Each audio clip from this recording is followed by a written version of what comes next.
And you guys didn't hear any of that, but I'm SMS, guys. Welcome to Solana Made Simple. This is SMS Live.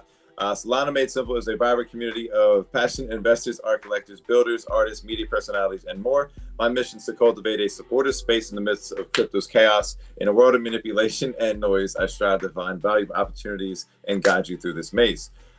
Alone, you might get up, you might get, some progress, but together, if you build a team, you're going to get a lot further. You can get a lot more done when you have people that support you, because some days you're down and you got to have somebody pick you up. So the thing I wanted to make was a community and like a club, something where you were welcome to share as much as you want to or as little as you need to. And it's something that has grown exponentially over the last couple days, and I have to give the credit to where it is due. First and foremost, the Kin community. It's been a phenomenal introduction to the people over there, into the Telegram, into what they've been doing and building over the years. This coin's not just a brand new coin. This is not a meme coin. This has been around. It has history. It has legs. It has substantial history, and we're going to get into that tonight. I hope you guys are excited for that, because I was blown away. And the stuff that I'm learning about this day by day, I get more and more bullish. So I've been just buying this and throwing it into my ledger, and it's just sitting there because I think that there's a lot more coming.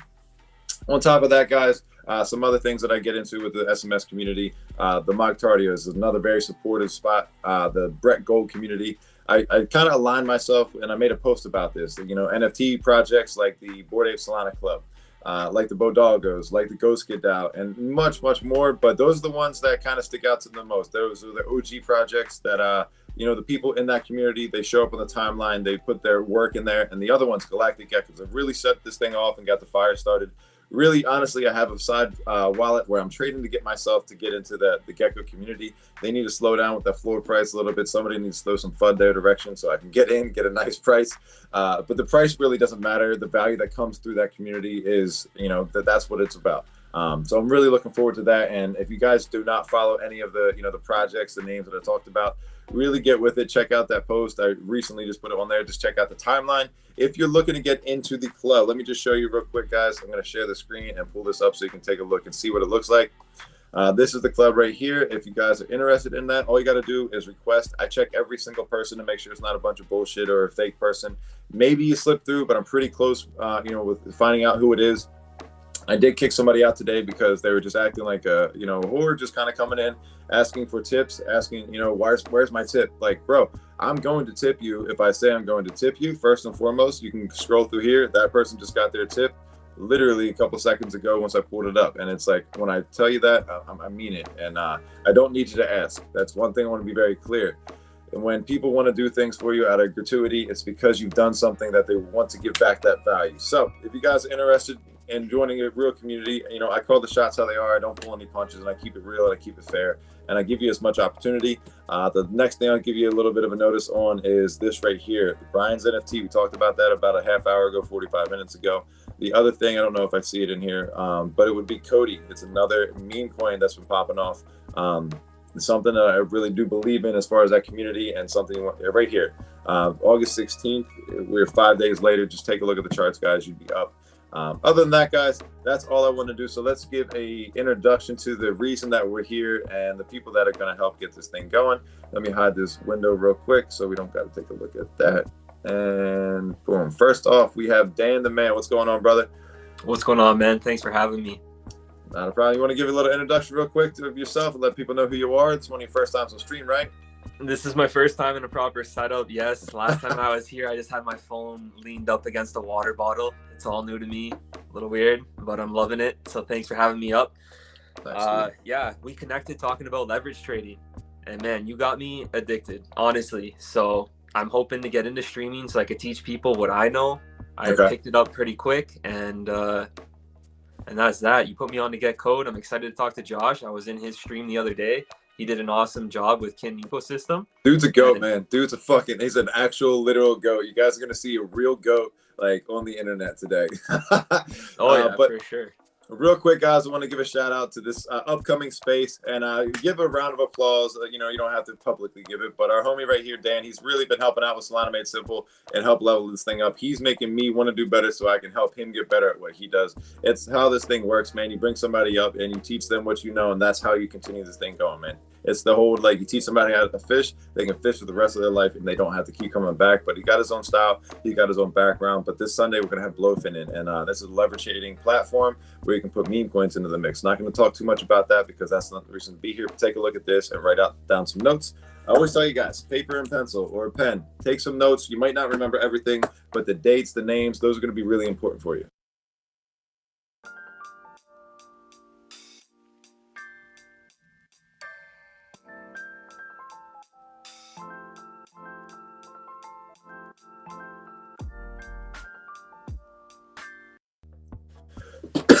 All right, guys, that's the information you need to know there. Now, the meat and potatoes of this whole thing, we're going to bring up Josh. What's going on, brother?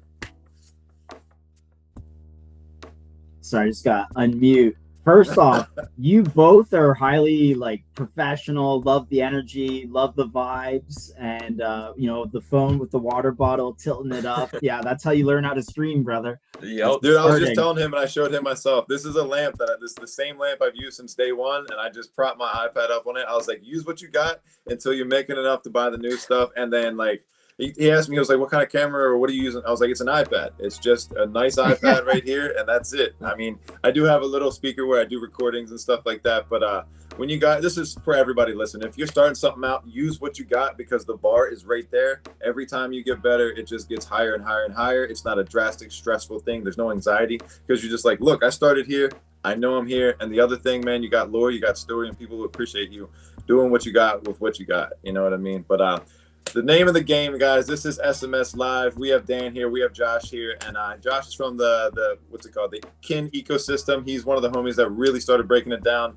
And we got on a call the other day, and it just like, the fireworks started going off in my brain. I was like, holy crap, there's so much potential with this. And there was much more that I didn't know. And he started teaching me about it. I said, hold up, why don't we get together? Why don't we get on stream? Why don't we tell the whole world what we got here? Because I think that this is great at that really like that tipping point. And when things typically go parabolic or they hit that virality kind of point, it's right at that little catalyst where it's starting to like simmer and fester. And it's like, I feel like that's where, this whole entire the space with Kin, Get Code, and what is available going forward. But if you want to give yourself introduction and background, get in to talk about it as much as you want. You gave me a list of stuff, and man, it's very impressive to say the least. So take the mic, it's all yours. I'm gonna move these the screens around real quick, so don't be too worried if you see that happening.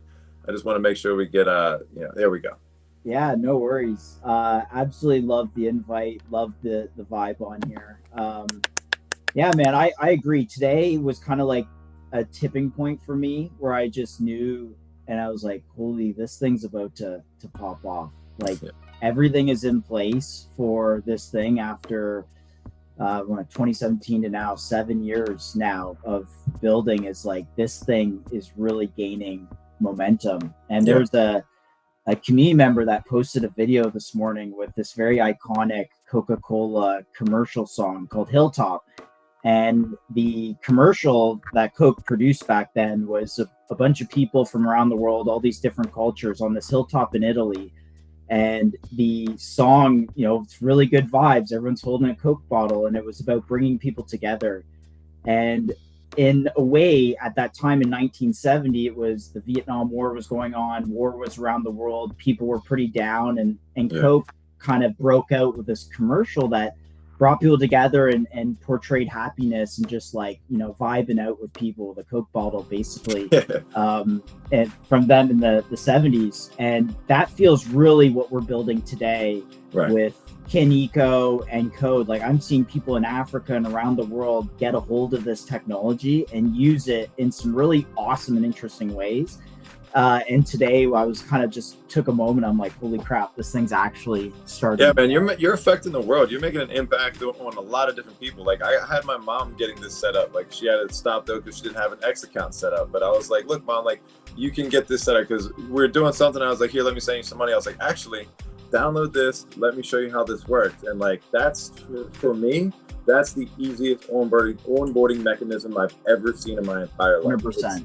It's just, you don't need to know anything other than, yeah, I use social media. What do you mean? And it's like, perfect. Let's get you onboarded. Let's get you set up. And even better, it's in the Solana ecosystem. So it's like, that's phenomenal for me. It makes my Solana Made simple. It's like, all right, layup. Thank you guys. Like, Hail Mary, bomb pass right there. It's the easiest way for it. So my question first off is, so kin, family, is that destiny or is that irony, loves fate? Like, how did that happen? Yeah, so the concept behind Kin was founded by Ted Livingston. He founded Kik Messenger, which was a Canadian chat app that was in the BlackBerry App Store back in 2010. Went completely viral and just blew up. And at the time, BBM was really the only chat app that existed. And he created Kik because it went cross-platform, went to iOS, Android, and BlackBerry at the time, which was meaningful. There was a lot of people using BlackBerries. Right. And so he started Kin, and he kind of had it as like, you know, kind of like what Bitcoin uses for its mining reward. We're going to issue Kin tokens to app developers to create a community of app developers working together to build a large digital economy. And that was the initial premise of Kin. And so the idea of family and everyone working together is actually a central part of the lore of Kin itself. So you're spot on. It's not happenstance. It actually was designed that way for people to work together and create consumer experiences that people love and want to try out. And, you know, we're kind of seeing that today. I contrast it a little bit with what we see in the rest of crypto. And I've been around through, you know, Ethereum's early days in 2015, early Bitcoin, early Hold on, I gotta DeFi. ask you about that real quick. Hold on. You were telling me a little bit about your entrance into crypto. So, you said early. Let's the people know exactly kind of like your background. How early were you? Let's hear these numbers, brother. Absolutely. There's a lot of early people, but I think back in 2014, 2015, I'm from Toronto and Ethereum was created in the city. Vitalik was Canadian living in Toronto. And so we had a really early meetup ecosystem around Ethereum back then. And so I got really into the space 2015 and started putting some money into it in a serious way. And, you know, I saw Ethereum at $9. I saw Bitcoin at 600, CryptoPunks at $100, Solana pre-token, which was $1. Cheers to you, brother. And so I've been kind of like seeing these like big narratives or big plays in this space, like just take off, you know? And seeing it kind of through to its existence. And so, you know, how I got into the space, honestly, is I'm a salesperson. I have no technical background. I'm not a developer. Back then, crypto was like either you're a developer, you're a libertarian, or like just, you know, you lived in the basement and dwelled and just kind of was obsessed. Yeah, you went from AOL, Instant Messenger, totally, and then you found yourself to the internet. And the web. Yeah, to be a salesperson taking crypto seriously back then, like I had a developer be like, "Yo, do you know what Ethereum is?" I'm like, "Bro, what are you talking about? What did you just say to me?" And you know, I got into it. Yeah, open up CoinMarketCap. I'm like, holy crap, this thing's going to change the world. This is incredible. Right. You know, of course, people told us we were crazy back then. Not so crazy anymore. So yeah, it's funny how it works out, right? Like I look back and I've only been in the space for about 3 years, right? And just buying crypto in general just for 3 years. So I've had people just think I'm absolutely batshit insane, but then, you know, after about 1.5 years, 2 years, where I was able to kind of go back to school and live on my own and just buy my freedom back. And that's kind of what I explain to people. This is the transfer of wealth. This is opportunity for the everyday 100%. person to live their dreams. It's not like a get more rich than the other person. Most of us that find wealth in this or find any opportunity, we act on it because you're like, I wanted to do this my whole life, and now it's available. Now that's there for you. And that's when people say, why do you love this so much? And I'm like, it's much bigger than me, and I can contribute to it in a good way, and I can share my journey and show other people it's possible for them. Me coming from a blue collar background, like I thought I was supposed to work 40 hours a week and like put some money away for 7,000 years and just die with what was left. And I had no understanding of financial literacy, and Man, like I say, I wish I could have been back there. I really don't wish I could have been back there. I would have loved to, but I wouldn't have known what to do with the money at that point. Yeah, this opportunity exists now, Yeah, today, and it's exactly. like I totally agree with you. Like crypto's changed the trajectory of my life in a great way, and has made a lot of doors open for me, and I want that for everyone else, because I think it's, this movement on the internet, and we're here in North America talking, and we have great financial services, but there's 6 billion people in the world where this really is meaningful to them. Exactly. And it's so exciting. And what are we, $2 trillion total value of all cryptocurrencies together? That is nothing in the asset management, backdrop. And so just to get to gold, you got to go 10x that on Bitcoin, or maybe a little less, like 6 or 7x on Bitcoin now to get to gold. And it's like, what happens when we get to those numbers? Like, that's this cycle. That's what's going to happen, likely. Dude, it's in my opinion. You hit a couple things I want to touch on, and I got a couple questions I kind of want to segue into them, and you've opened up with a lot. So I want to give you, your round of applause. Congratulations for paying attention. And people probably said you're lucky. It's like you put yourself in that position. I just kind of want to explain that to people. There's no luck in this world. It is putting yourself in a position, going with 100%, doing the work, believing something. That's not luck. The things that have happened in the last couple of weeks, I believe so strongly, and if you put yourself in there, it will pay off, and you have to believe it. If you go try to put yourself in a position to think, man, they're so lucky, how did they get there? You probably will never get to that point, because you think it's luck. You think it's by happenstance. It's not. It's by dedication. And I tell people, keep showing up every single day. You're going to wake up an overnight success, and you don't know when that day is going to come, but I promise you, if you show up every single day, you will be an overnight success. And that's not compared to anybody, but what you believe as success. Part of success for me was just realizing one day I was in my gym. I was one of the trainers, and all the walls were covered with graffiti. I was like, I wanted to be in this position forever. And I always dreamed about a gym like that. I was there. I didn't realize it until I took the moment to realize where I was at in the moment. And that's one thing I've seen in this space, and I've been able to see that this is a global thing.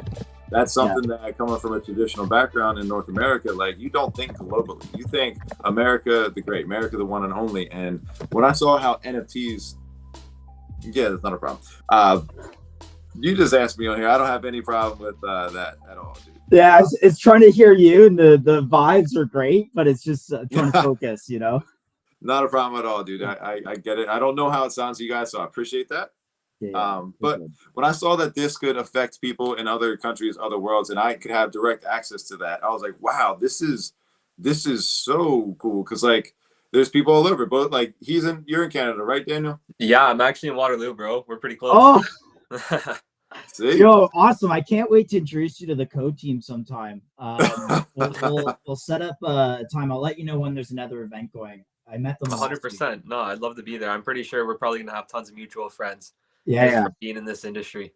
I love it. That's really funny. See, that's how it works, guys. And there's a power with meeting and doing these IRL connections, because you really break bread, really get down to see these are people I spent hours and hours and hours chewing this glass, and then now we get in the trenches. Dude, it's so good. So, all right. So we covered kind of you're getting into crypto very, very early, being able to have a little bit of a, success with that. But what got you, how'd you get into Kin? What was the segue into that? What was the welcome to this? Yeah, absolutely. And I tell people that early beginnings, not to just, have too much gloating about it or anything. It's just a progression of my story, and everyone's going to be a little bit different in that. And so for Kin specifically, I'm a Canadian. I love Canadian tech success. And back then there was not a lot of successful tech companies when Kik was kind of going. This was out of the ashes of BlackBerry.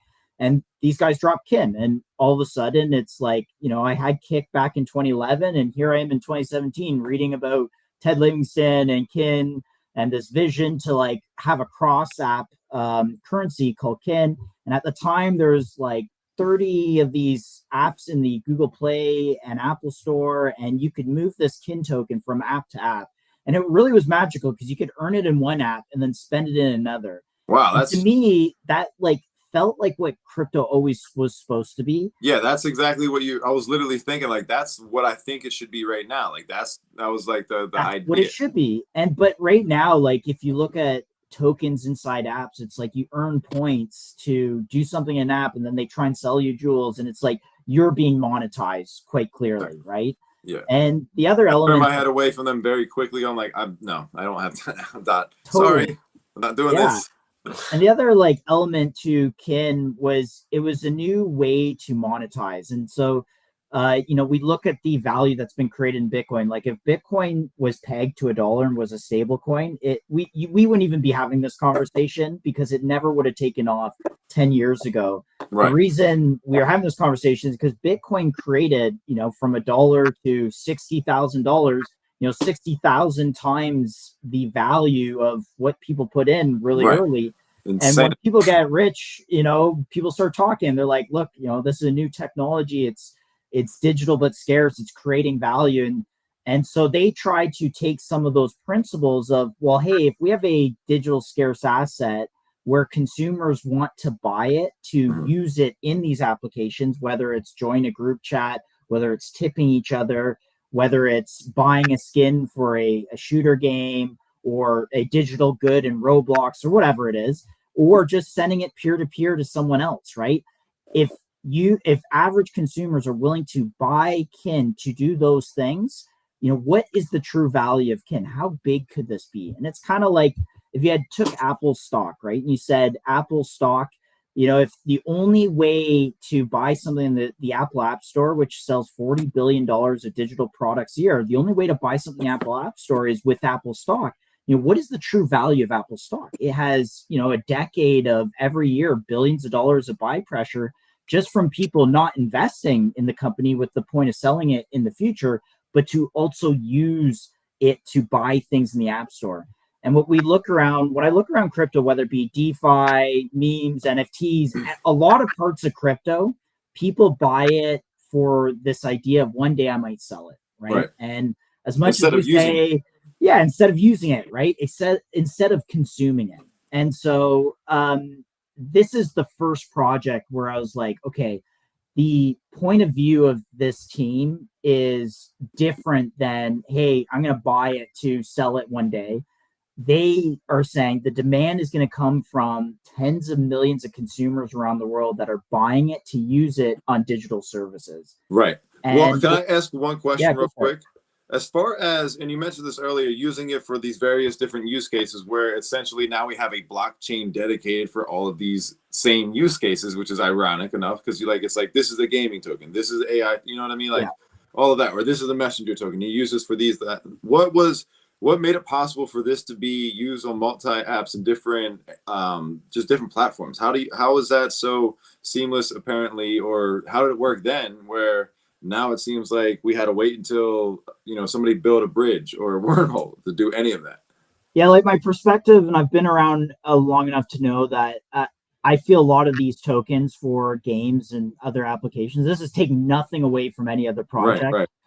I'm asking because you've been around to see these cycles. You've seen, what works. And that was part of what I was saying earlier is like your entrance into this so early is like, look, I've seen this, like this whole entire thing. I've seen what grows, what falls out, and it's a lot of it's repetitive and it's not the exact same thing, but it rhymes. Yeah. The killer use case for most tokens is to raise funds. And so they raise funds with the token and then they say, hey, one day we're going to put this in our app and you're going to be able to buy, this skin or this gun that you can use in the game. And that's fine. There's no problem with that. I think that's a fine endeavor. What I like about Kin's vision from the very beginning was we're going to put this token into the world to, yes, raise resources to build this ecosystem of digital services. But the main purchaser of the token is not going to be crypto speculators. It's one day going to be average people that are buying it to use it. And today in code, when you click get Kin and you go, there's an integration with Kado. And basically what it does is it hooks up your bank account and you can buy in $250 increments. And what they're doing is Kado is taking that $250 bank transfer, then it's issuing $250 of USDC onto Solana, it's swapping in Jupiter for Kin.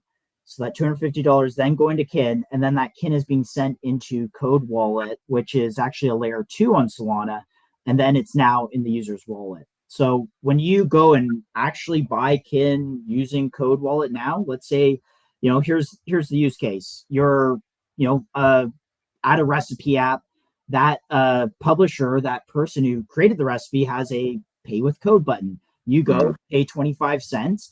And then you're like, oh, I've used my dollar. Where do I get more kin? There's this get kin button. I go buy it with my debit card and my bank account. And now that transaction, now you don't know it as the user, right? You're an average, maybe not even a crypto user, you're just a user. Right. You're buying it. But in the background, in the plumbing, what that's doing is taking your money, swapping it to kin on the decentralized exchanges on Jupiter, and then sending you that kin token.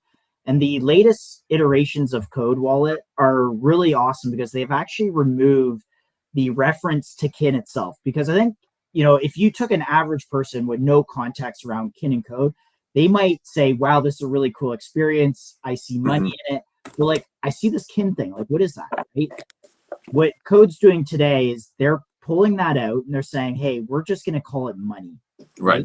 And kin is just the infrastructure and the floating currency that facilitates that transaction. And so when I'm sending SMS $25, what I'm doing is sending SMS $25 equivalent in kin, right? Right. It also automatically does that ratio depending on the 100%. value of kin. And like, that's one of the things, like, I haven't mentioned this because like it's coming out and I've been recording content, and then I'm like, I've learned more. I'm like, I gotta wait till I have this live stream because I know it'll be more understood. Like, I can explain this to somebody, but there was certain things I was like, how did this didn't even have to happen? Like, you know what I mean? I didn't have to think the swap. I didn't think anything. I just thought, all right, if I want to, because I use the payment processor that you're talking about, Gato or whatever. Yeah, and I was like, that's pretty damn easy. Gato. So I was like, you just use your card, boom, boom, boom, you got it. They don't even have to know or look. Like, when you go to Phantom, it tells you you're going to on ramp from Coinbase. So it's like you already are like, wait, what am I? I thought I was going to get it right here. This gets it right in the palm of your hand. You can buy it right there. And like you said, you don't have to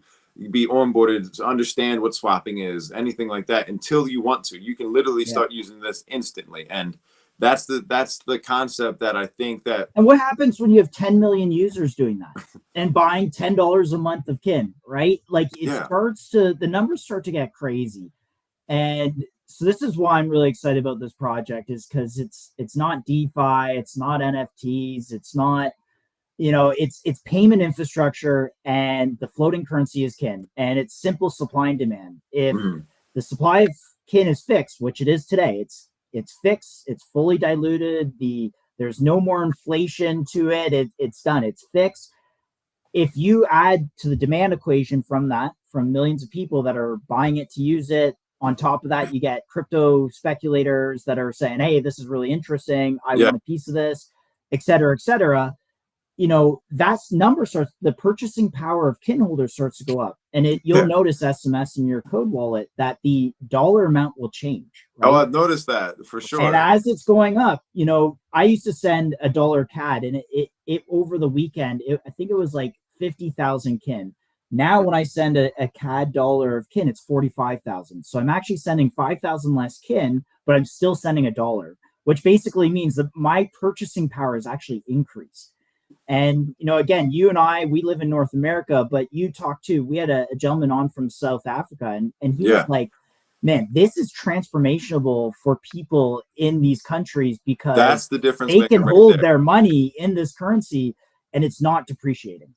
Exactly. And that's the difference maker. It's if anything, it's going up. They're able to see value. And like lately I've been looking at the chart. I'm like, there's a significant response. This is a direct response from motivated users. And that's one thing that people kind of target for their assets. How do we get motivated users? How do we get this? Well, they already exist. Just show them how to use this. And that's where, for me, how do I share this token to people and explain to them? And the one thing that works is people are looking for tokens. They think meme coins, and I got to be like, yo, this isn't a meme coin. So I wanted to talk about the price and take a look at this here, because I did have somebody say why did it spike all the way back there? What was that all about? How did that happen? We can go through some of these spikes, but I see Kinships just drop in cash links in the chat here. I don't know if I'll claim this one because I'm a bit slow to it. I see him. Yeah, it might have already been claimed, but I'm gonna get Kinships, you gotta send me a cash link in the DM so it doesn't get claimed. and I'm going to show people how this works because it's freaking amazing. Yeah. While he sends me a tip, I'll explain some of these spikes. Look, some of these spikes are from an earlier time. I think the spike you have here was, I believe this is 2021, right? Yeah. Yeah, that would be when. So at the very left of that graph, Kin was actually the one of the first tokens taken in by the SEC, sued by the SEC for doing a token sale. So Kik, I mentioned there, Ted's the founder. Kik was a big consumer app. They were actually like the first major mainstream company to believe in crypto. The SEC doing what the SEC does says, hey, you did a token sale. Like, we don't agree with that. We're going to sue you. And so for 2 years, there was this long case. And so for 4 years before Ripple, so everyone knows about XRP winning, John Deacon, the lawyer fighting it out, the corruption of the SEC. Like, Kin did this earlier. They went through it already. Yeah. We already went through it. We've had regulatory clarity around this token for 3-4 years. And so the far left of that chart is actually them settling the case, paying a small fine, and then the project being allowed to continue on. And then it get listing on FTX and it just going nuts. Yeah, that absolutely it went crazy parabolic. What was the height here? Let me see if I can get the market cap. It was April, because the reason I remember it is I was like on my deck looking at CoinGecko, refreshing, and I'm like, oh my God. Like, it's just dude, I'm not gonna say how much, but it was crazy, bro. All right, so I remember when Shiba had their run up, basically the parabolic run like this. I remember it was November, it was October or so leading up to that. And I remember when I sold, it was the exact day, and people asked me like, how do you know that? I was like, because I was watching this thing just like run up, and like I've never made this much money off of crypto before. So it's a very, very like significant point. I was like, dude, I hope everyone goes through that at one point in their crypto journey. The challenge is, and I heard SMS this on a stream you did earlier this week, is like, how do you like take advantage of those moments? Like, how do you like pop your head above the euphoria and be like, hey, let's take some chips off the table. Let's like keep some of this generational wealth, store it away for a rainy day. And that is the hardest thing. Knowing when to sell is the toughest thing. I feel like that comes with experience. Like, you really have to build a strategy, and you got to go through some times of riding the thing up and down and not taking profits to learn from your experiences there. Yeah. But actually, I had a quick question for you. Now that the chart's up, was there any, like, I remember us talking about in your space about a couple chain migrations that have happened. Does that affect the price at all? Like, did that affect the price at all when you went through that? Is that something that's visual on the chart? Sorry, I'm a little new to crypto, so I'm just kind of those are great questions, honestly. Okay, yeah, cool. So if you pull up the Kin price on trading view, which I think you have it, that's all good. You can actually see the full price history from when it went to the ICO to today. And where's that at? So you go to trading view. There'll be an actual, if you just search Kin in there, there'll be one that's not tied to like any exchange. They just, trading view is basically taken like all the price data and just shown it on a graph. Yeah, because this will get into a really important point that I want to make. This one right here? Yeah, I believe so. Okay. I'm seeing it as kind of a little spec here. Yeah. All right, make it a little bit bigger. Hold on. Well, yeah, the spike there in 2021, I mean, it was smaller compared to the one in 2018. I remember, so the top of the spike gets to $1 billion market cap. Now, the circulating supply of Kin at the time was a trillion. Okay. And I think like the important thing to note here is, so the tokenomics were 1 trillion at that time in 2018 was circulating, but there was a total of 10 trillion supply. And back to the original premise of Kin, it was, to bring these consumer apps together and incentivize them by issuing Kin to them to create consumer experiences that users wanted, which ideally would have created buy demand from average people. That was the initial premise. Now, they were going to do that by issuing Kin tokens. And so what ended up happening is, we called it the KRE, or Kin Rewards Engine. And so for basically 98% of this chart, there was Kin that was being emitted into the circulating supply from apps that were creating these types of experiences. And what we did last year, so August of last year, is we got rid of the Kin Foundation, did a community takeover of the social media accounts. That's kind of how myself and Kinships come in to run the Twitter, burned all the outstanding Kin. And a lot of this was led by the Code team, who they were part stakeholders in the Kin Foundation. Burn it all, no further emittance of Kin, buy back the FTX estate, burn all of that. So there was like 10% of the supply that was also burned. And then on top of that, we have this chunk of Solana that, because we were the first project to migrate to Solana, so that's another side note, is in 2019, Kin was the first to migrate to Solana. And we got these massive SOL grants. And originally what we used those SOL grants for was when we built these consumer apps, you need a small amount of SOL to create a new wallet. And what the team want to do was like create zero friction for a mobile app user, right? And like with Degen token and Warpcast, like if anyone's ever used Warpcast, you open it up, and you have to pay $5 to pay transaction. What is that for? It's just transaction fees, right? That's it?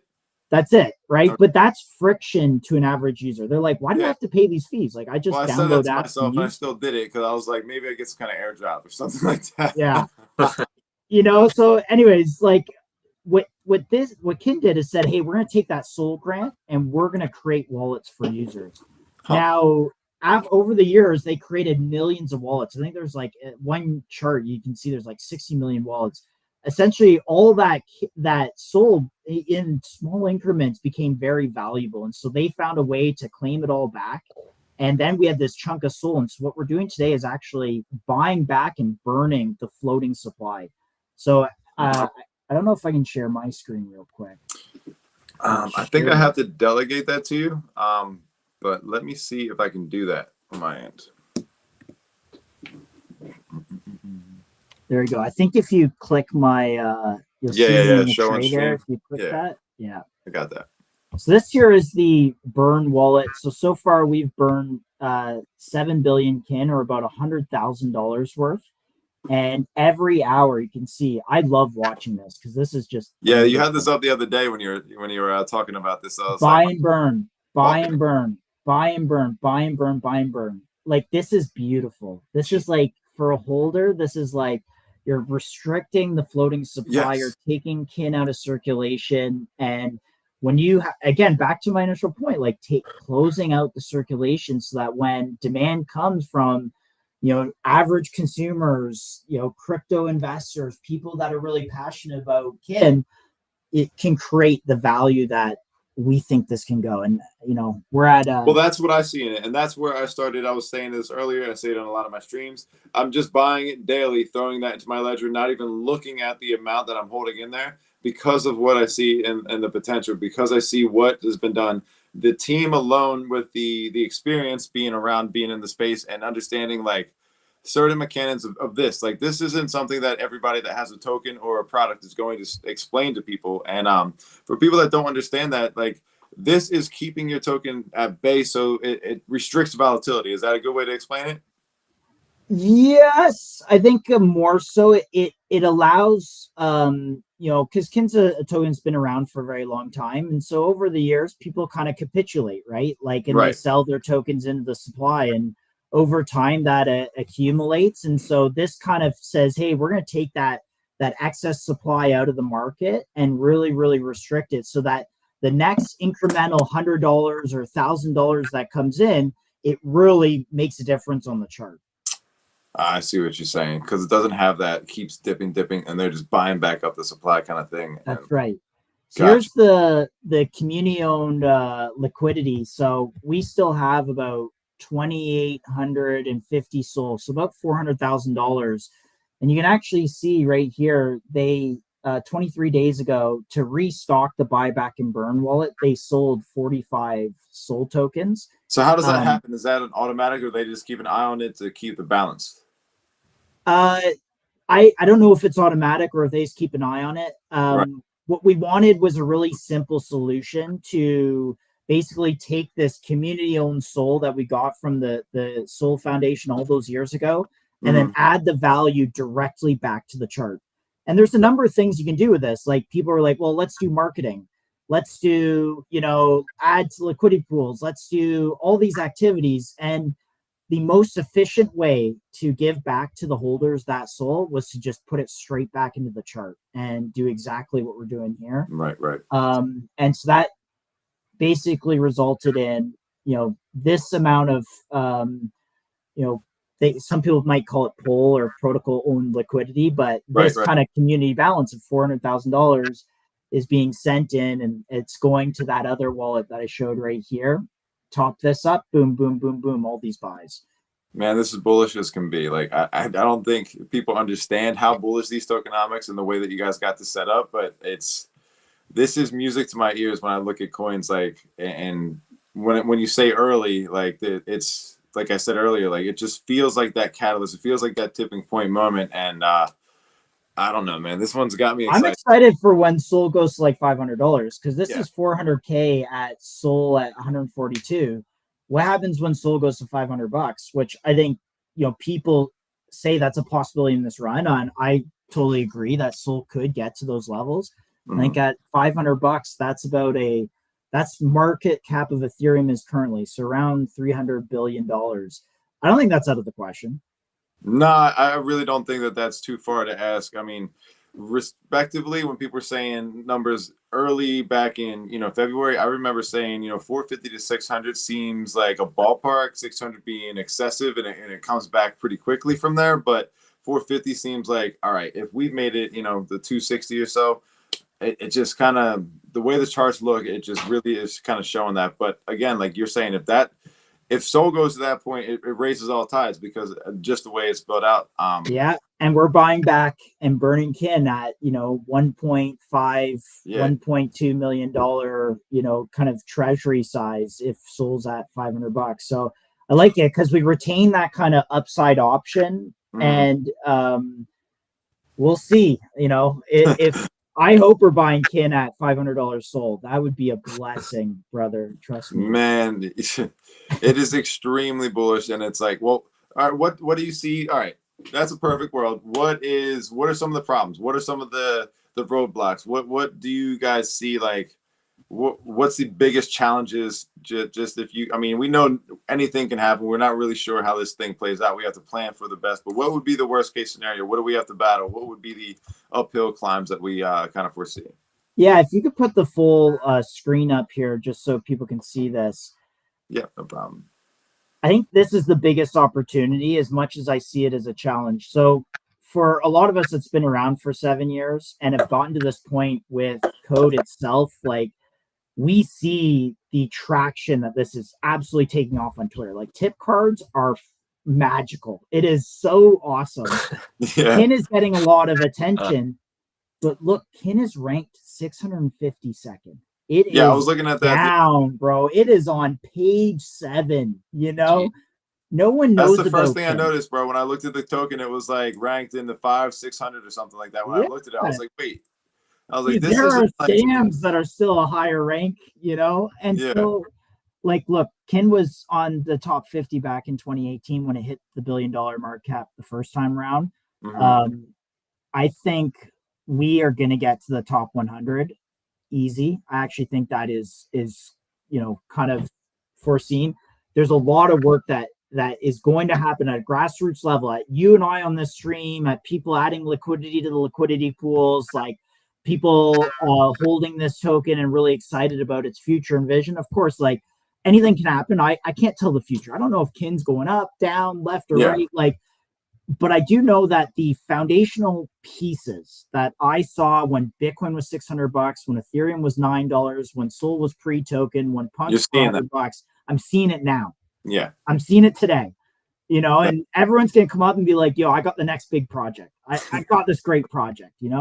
And but they don't have anything comparable to what you're saying right there. And it's like, it's hard to paint that picture in the midst of this craziness, but that's something that I really kind of like want to stick to with what I do in this space and the kind of people I come across. And when I just started talking to you guys, I was like, there's something different in their language here. Like, it's not the same situation. And then you explain the whole kick, and then the buybacks, the burns, and I'm like, everybody talks about it, but like this is like you're looking at the screen telling me about it. You know what I mean? It's not just you're pulling ballpark numbers and kind of showing this. What we did this last week. This is what the community. Bro, the market cap is 40 million.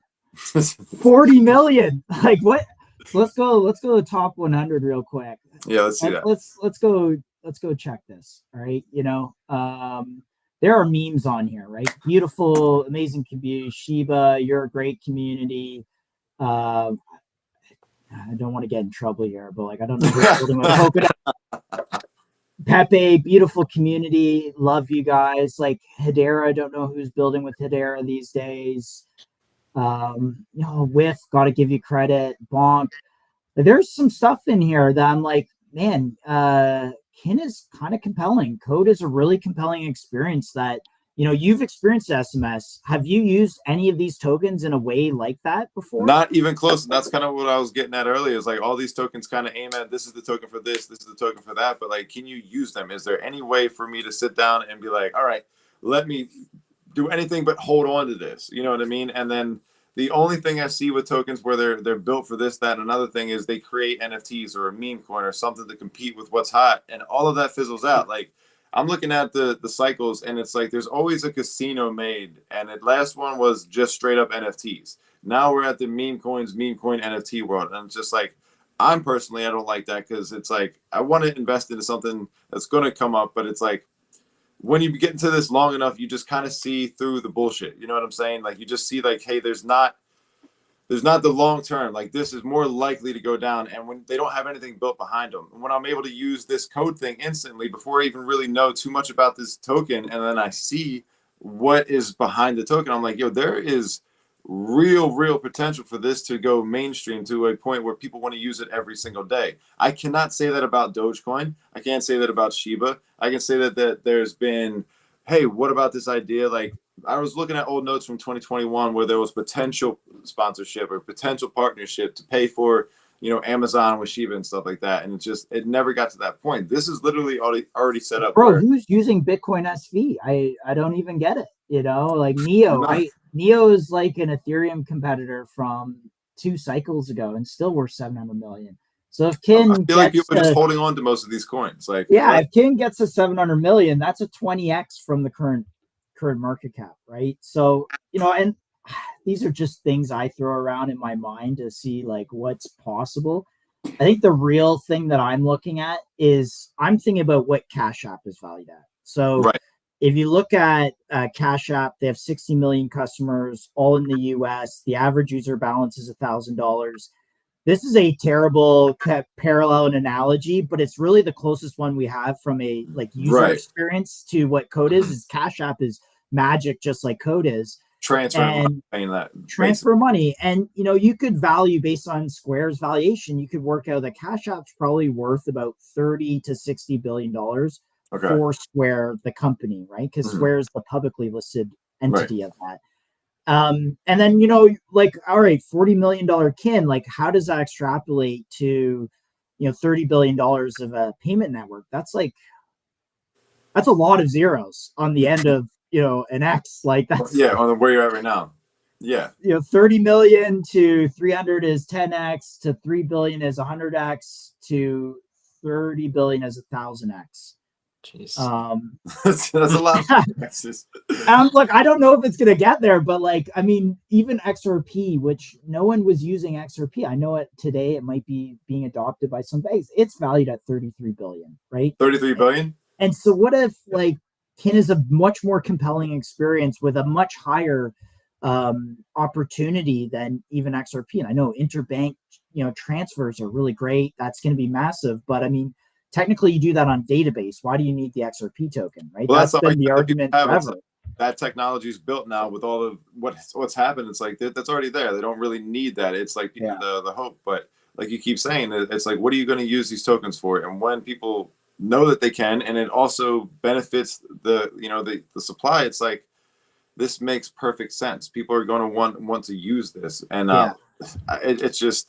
It's also, people will see this as a hold. They will see this as a long-term investment because of the potential with it, because of the actual, I mean, people that don't know much about crypto or just getting into it, seeing that they can use crypto, and that hasn't happened until like right now to this speed and this level. Like you can, but when I was live, and let's do a transfer right now and show people exactly how. I was gonna say, like, I'll show you the initial version, the first version of code, and then we'll work back through all the different versions of it and these experiences. So I did some of the earliest onboardings for this product, and I was the first person outside the code team in the public to actually see this. So I'm really, if you can put me full screen there. Yeah, I was gonna say, you want to go full? Yeah. Give me full screen up. What I'm going to do is get you to scan the screen. So this was actually before tip links and all these things, is we would do this. Now, I don't know if this is going to work, but this is peer-to-peer cash. So let's see if we can try and scan that. It's almost, it's not scanning yet. Go back a little bit. Yeah, it'll go. It'll go. It might be my light, to be honest. Did it go? No, not yet. Move your phone a little bit to the side. It's a little blurry how it's coming through there. Yeah, this might not work on this stream, but it definitely works on Hangouts, on Google Meets. Yeah, I don't know if this one's going to work this way. Oh, good. So if you guys were in the same room, though, you could do that. You know, let's say you're at a bar and try that again. I just made my my screen here bigger. You'll just give someone $5, right? No, put that back up real quick. I enlarged the screen here, so it might work. All right, here so what I'm doing basically, so when you download code, it's a QR scanner just like this. Okay. And I'll click the middle button, and it's give cash. So I'll give $5 Canadian, of course, because I'm in Canada. It's a little cheaper. And see if you can scan that SMS. I don't know why I'm not able to get yours right now. All good. There's another option here, though, which was the second version where I can send it as a link. And so this was called a cash link. So SMS, I'm going to send you a cash link, and then you're going to show people opening it on your end. All right. All right. So I'm going to go to SMS, send a cash link. So go ahead and try and accept that and show people what you're doing on your screen. You said it in X? Yeah, I sent it in X. All right. Daniel, what's your X account? Dan, let me pull this up. Is it Dan or is it Daniel? It's Dan_A Ferreira. FE. All right. Yeah. So right here is the cash link, guys.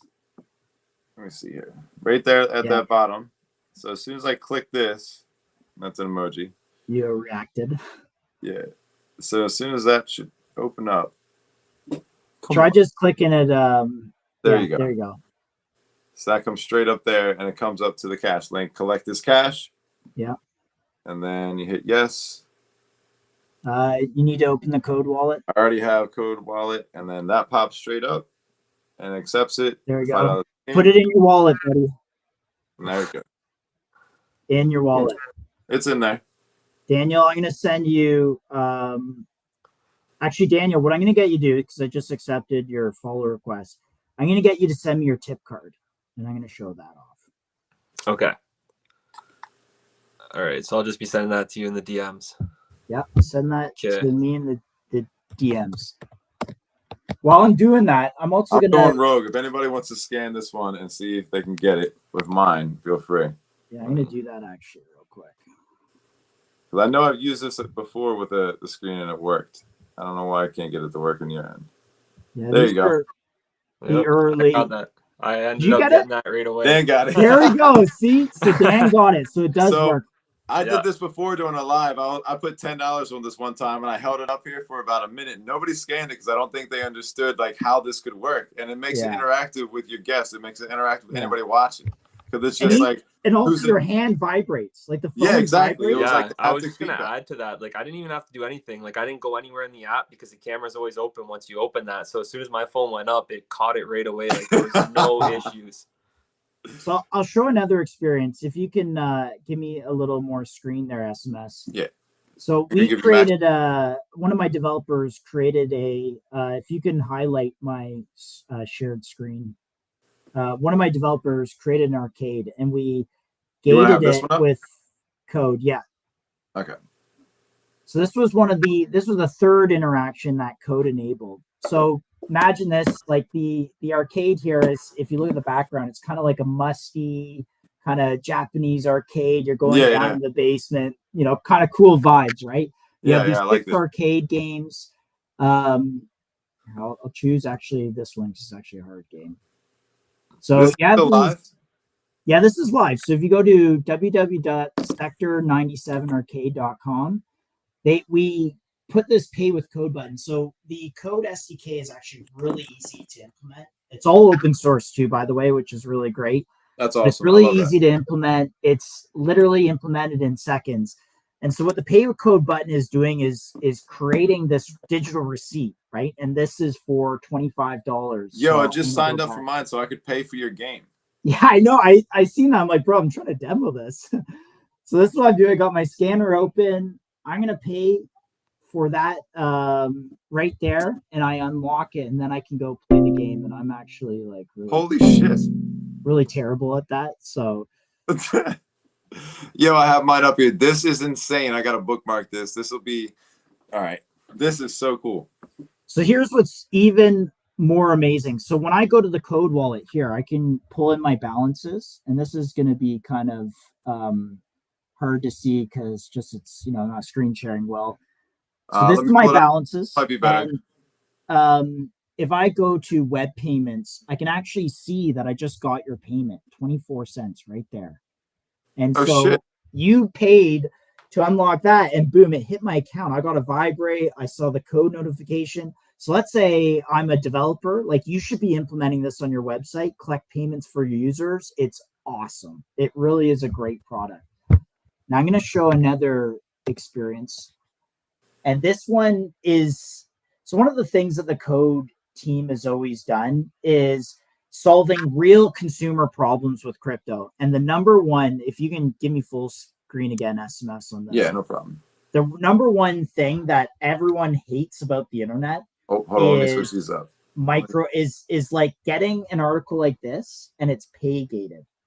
This is the most frustrating thing. Let's say you're on someone's like, yo, here's my Business Insider article. You have this like paywall and you're like, bro, I can't even read it. Actually, most of the times when a friend sends you this, you read it and you're just like, oh yeah, cool article, bro. Right. When you didn't read it because it was required a subscription, right?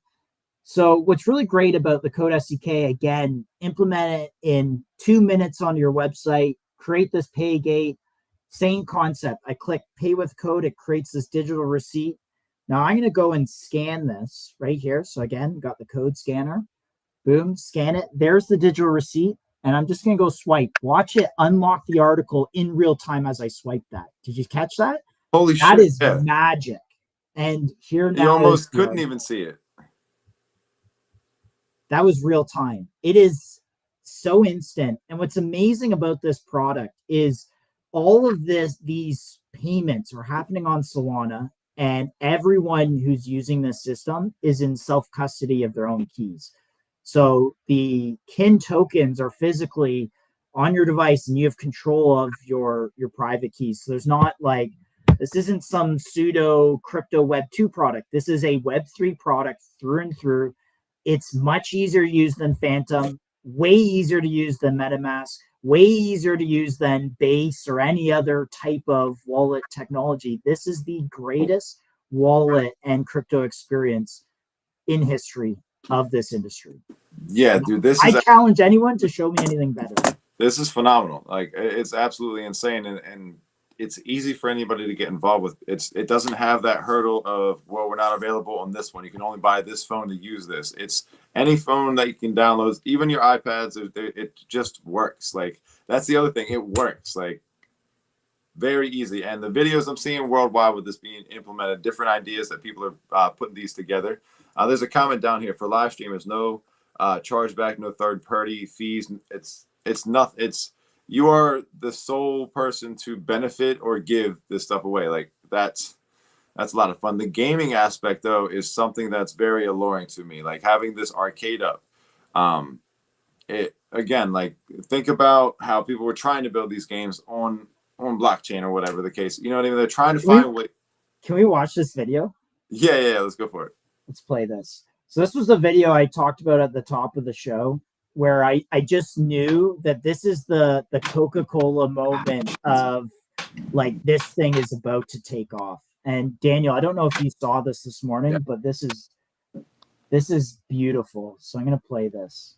I'd like to buy the world a home and furnish it with love. Salut, je m'appelle Jamal. J'utilise Code pour me coiffer. Snow white turtle doves.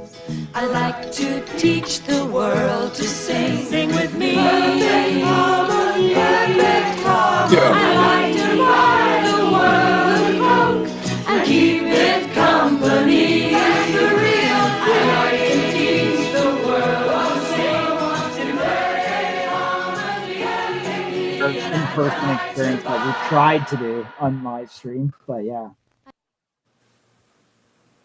Wow. That's beautiful. That really does kind of give you that vibe and make you see like, hey, this does work. This is realistic. It takes the intermediaries out of the entire process. And yeah, that's something that people are struggling to do. This is fucking look at what Nacho's saying here. And Nacho, I see your question there, and I'll maybe get to that because you asked it. It feels like we're going to connect the world, make people's lives better, take back control. It feels joyful, teary. What is it to you? Like, this tweet gave me chills this morning because, like, I know, check, we're doing all these things, check. And when I see these videos of people in other parts of the world, like, truly benefiting from these tips, buying food, able to fix their car and stuff like that, I'm like, oh my goodness, this thing is a true global community. This is what crypto always should have been. This is what I dreamed this technology would enable. Yeah, and it's here. This is it. So like, shout out Nachos. You gave me chills this morning. Kind of like teed up the energy that I have right now. Man, it's kind of crazy. I just fell into this thing and just I don't even remember, to be honest with you. I don't even remember how I fell into this, but I'm glad I did. And it's been like, I try to tell people every single day about it. I try to tell somebody new about it just because, and people are coming back to me. They're like, this thing is insane. This is probably one of the coolest products I've ever seen.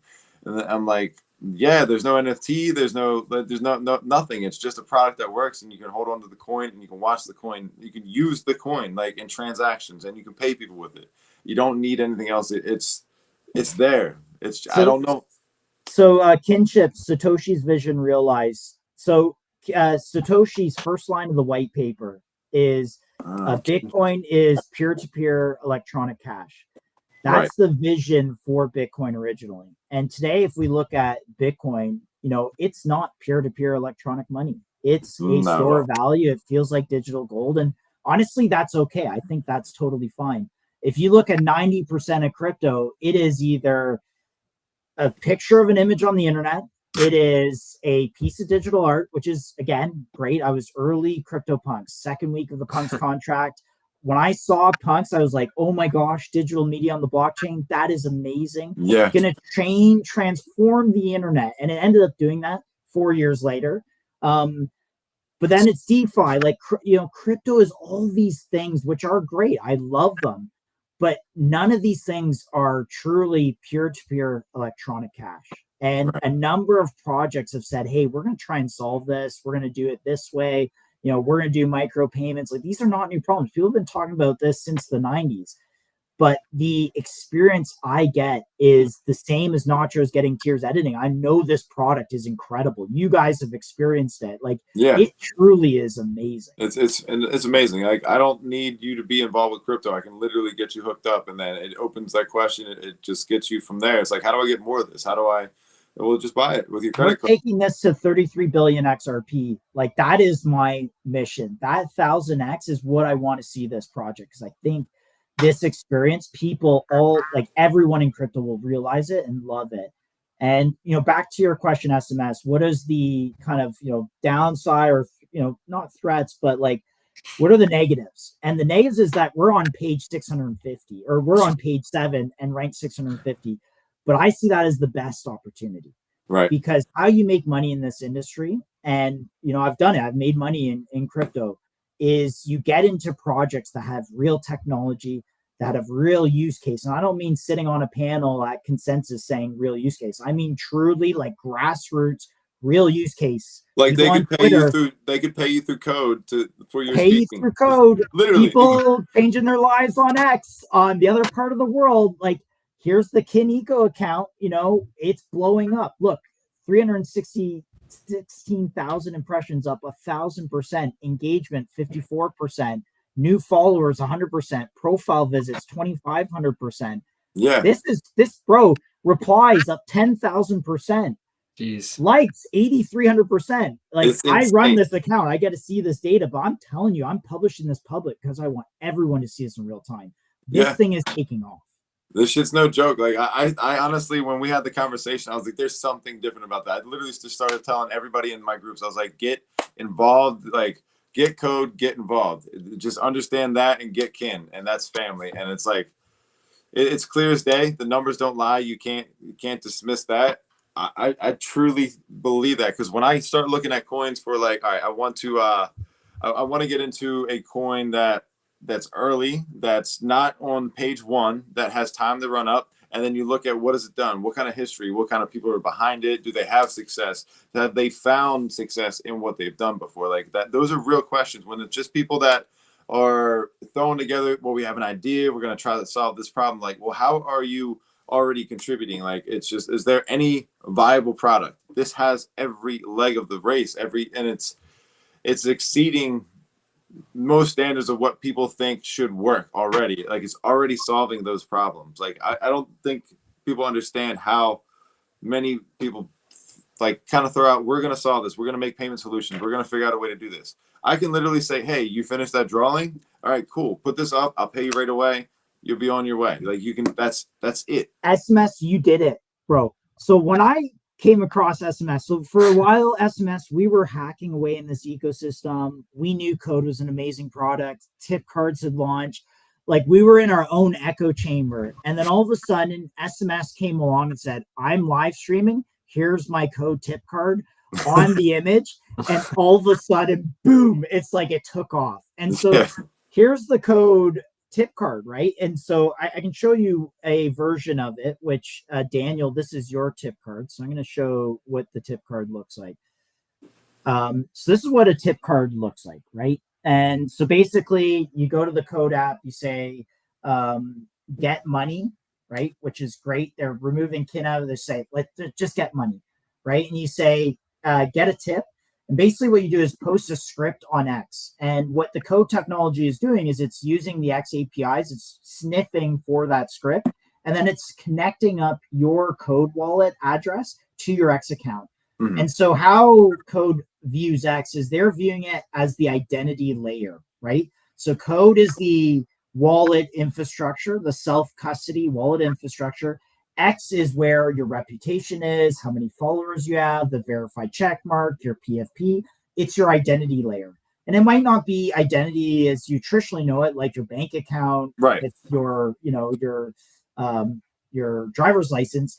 It's an identity layer that sets you as a person that is about to receive a tip. And so what if somebody got into your X account?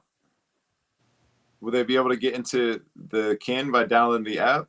No, because code is a self-custody wallet. Okay. So basically, if they got into your X account and posted your tip card for you, you would just make more money. You would go right to yours. All right. So here's Code Wallet open. Here I have on screen SMS is tip right there. So when I scan it, basically it's pulling up the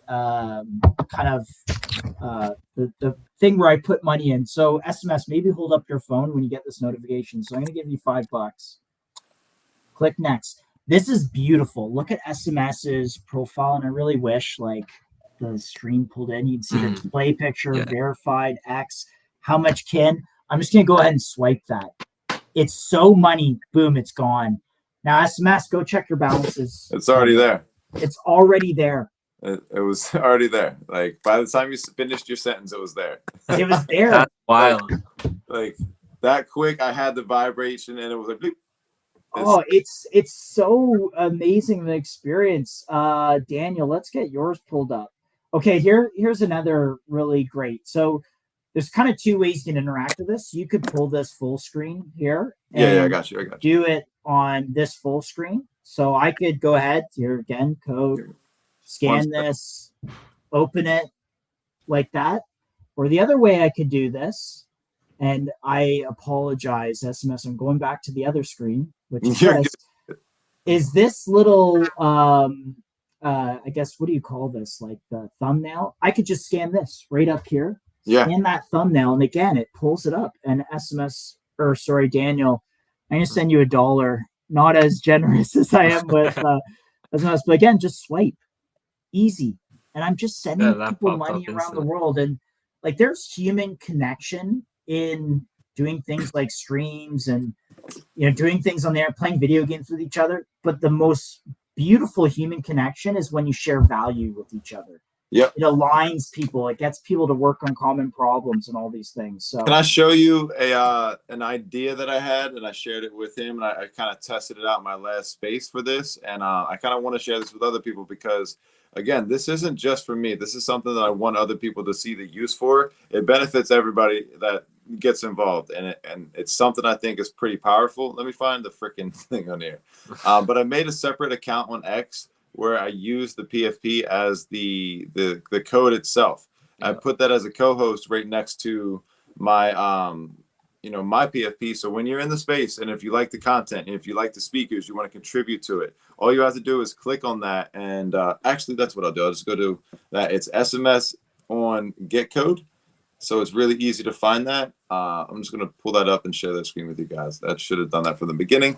But it's something I want you guys to take into consideration. Get the app, get it downloaded, throw it in there. You might not get traction at first, but if you ask me to come in your space, I'm definitely going to hook you up and start getting the ball rolling because, all right, let me pull this up so you can see how easy it looks. Like, just let me, that goes up. Is this SMS tips?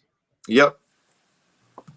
Yeah, what is SMS tips? Like, give us the vibes here. So this is the entire premise about this. So when I have spaces and you want to have people contribute to your spaces, or you want to just give them opportunity to give back, you know that the link on top of X doesn't work. Nobody clicks on that tip link ever, and it's with Bitcoin. It's going to take forever. It doesn't work. So if you were to open a space, and if you opened your space and you wanted to have your tip link up, set this as the co-host, and then you're going to have yourself and this right next to each other. And you can also have your other co-host on there. So now when people are talking and they want to just go like, man, I love what this guy said, so much alpha going through there, let me click on this account, and all I have to do is click on this right here.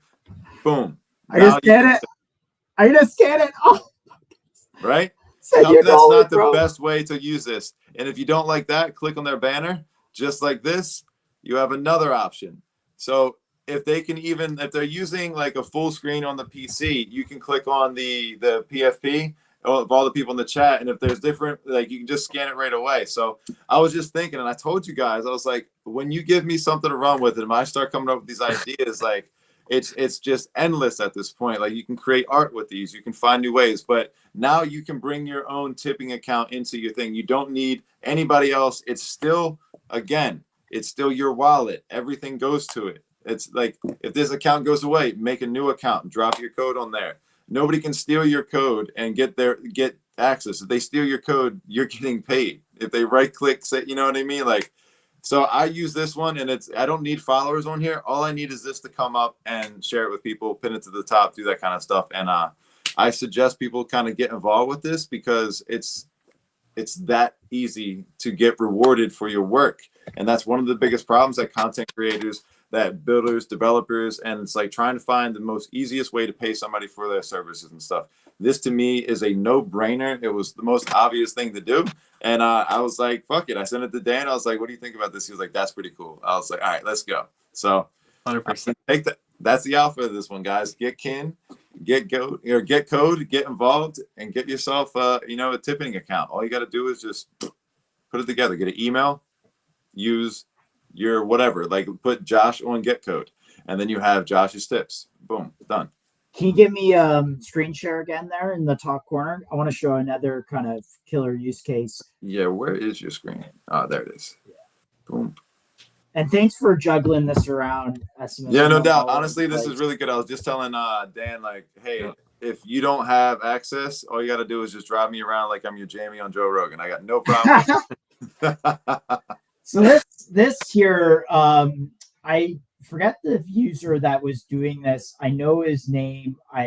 Wolo Dad or something like that was live streaming Age Oh, of Investment Empires. Don. Yes, this is Investment Don, but Wolo Dad was actually the first I saw stream with okay. the code link. Now, this specific stream is actually Kinships. Kinships and I have been playing Battlefield. So if there's any Battlefield 2042 players out there, like join us because we'll put your tip card on the stream. And so You guys whole are use fucking case legends. as a dude. streamer, like, man, I really got to turn my. So let's see. Here it is from my point of view so that you see it. All right. So at bottom right there, you're a streamer. You have your tip card on. I come along. I'm like, oh, yo, cool stream. Oh, Boom. my bad. Right there. Boom.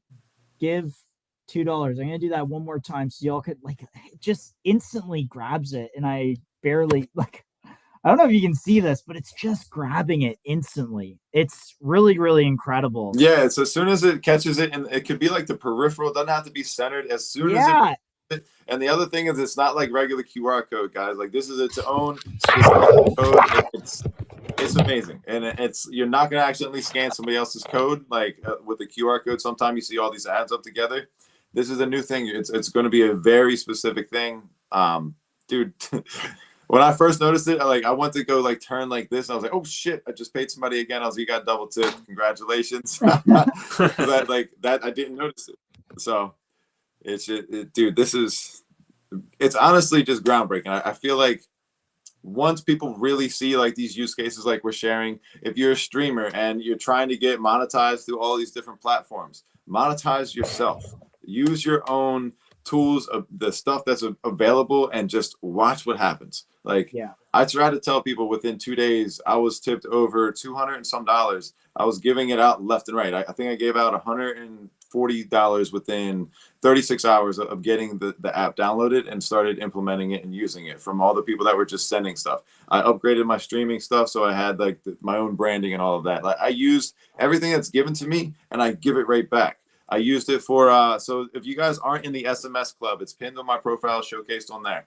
I tell people to get in there because I'll just drop a link in there just for the club. I always wanted to have a way where I could randomly put somebody there, somebody that's active, somebody that's paying attention. So I don't need your wallet address. I don't need to collect this stuff. I don't need to do anything. All I need you to do is just be active, and I support the people that support me. It's the most reciprocal process that I've ever seen out here, because it's not like, all right, if you own this thing, you can get it. It's just like, hey, do you feel like doing this? Cool. If you don't want to, it doesn't matter. It's like, it gives you the freedom to do what you want with your money, and you don't get it locked up. You don't get liquidity tied up. You just be part of something. You get part of the family, part of the kin. And it's like, yeah.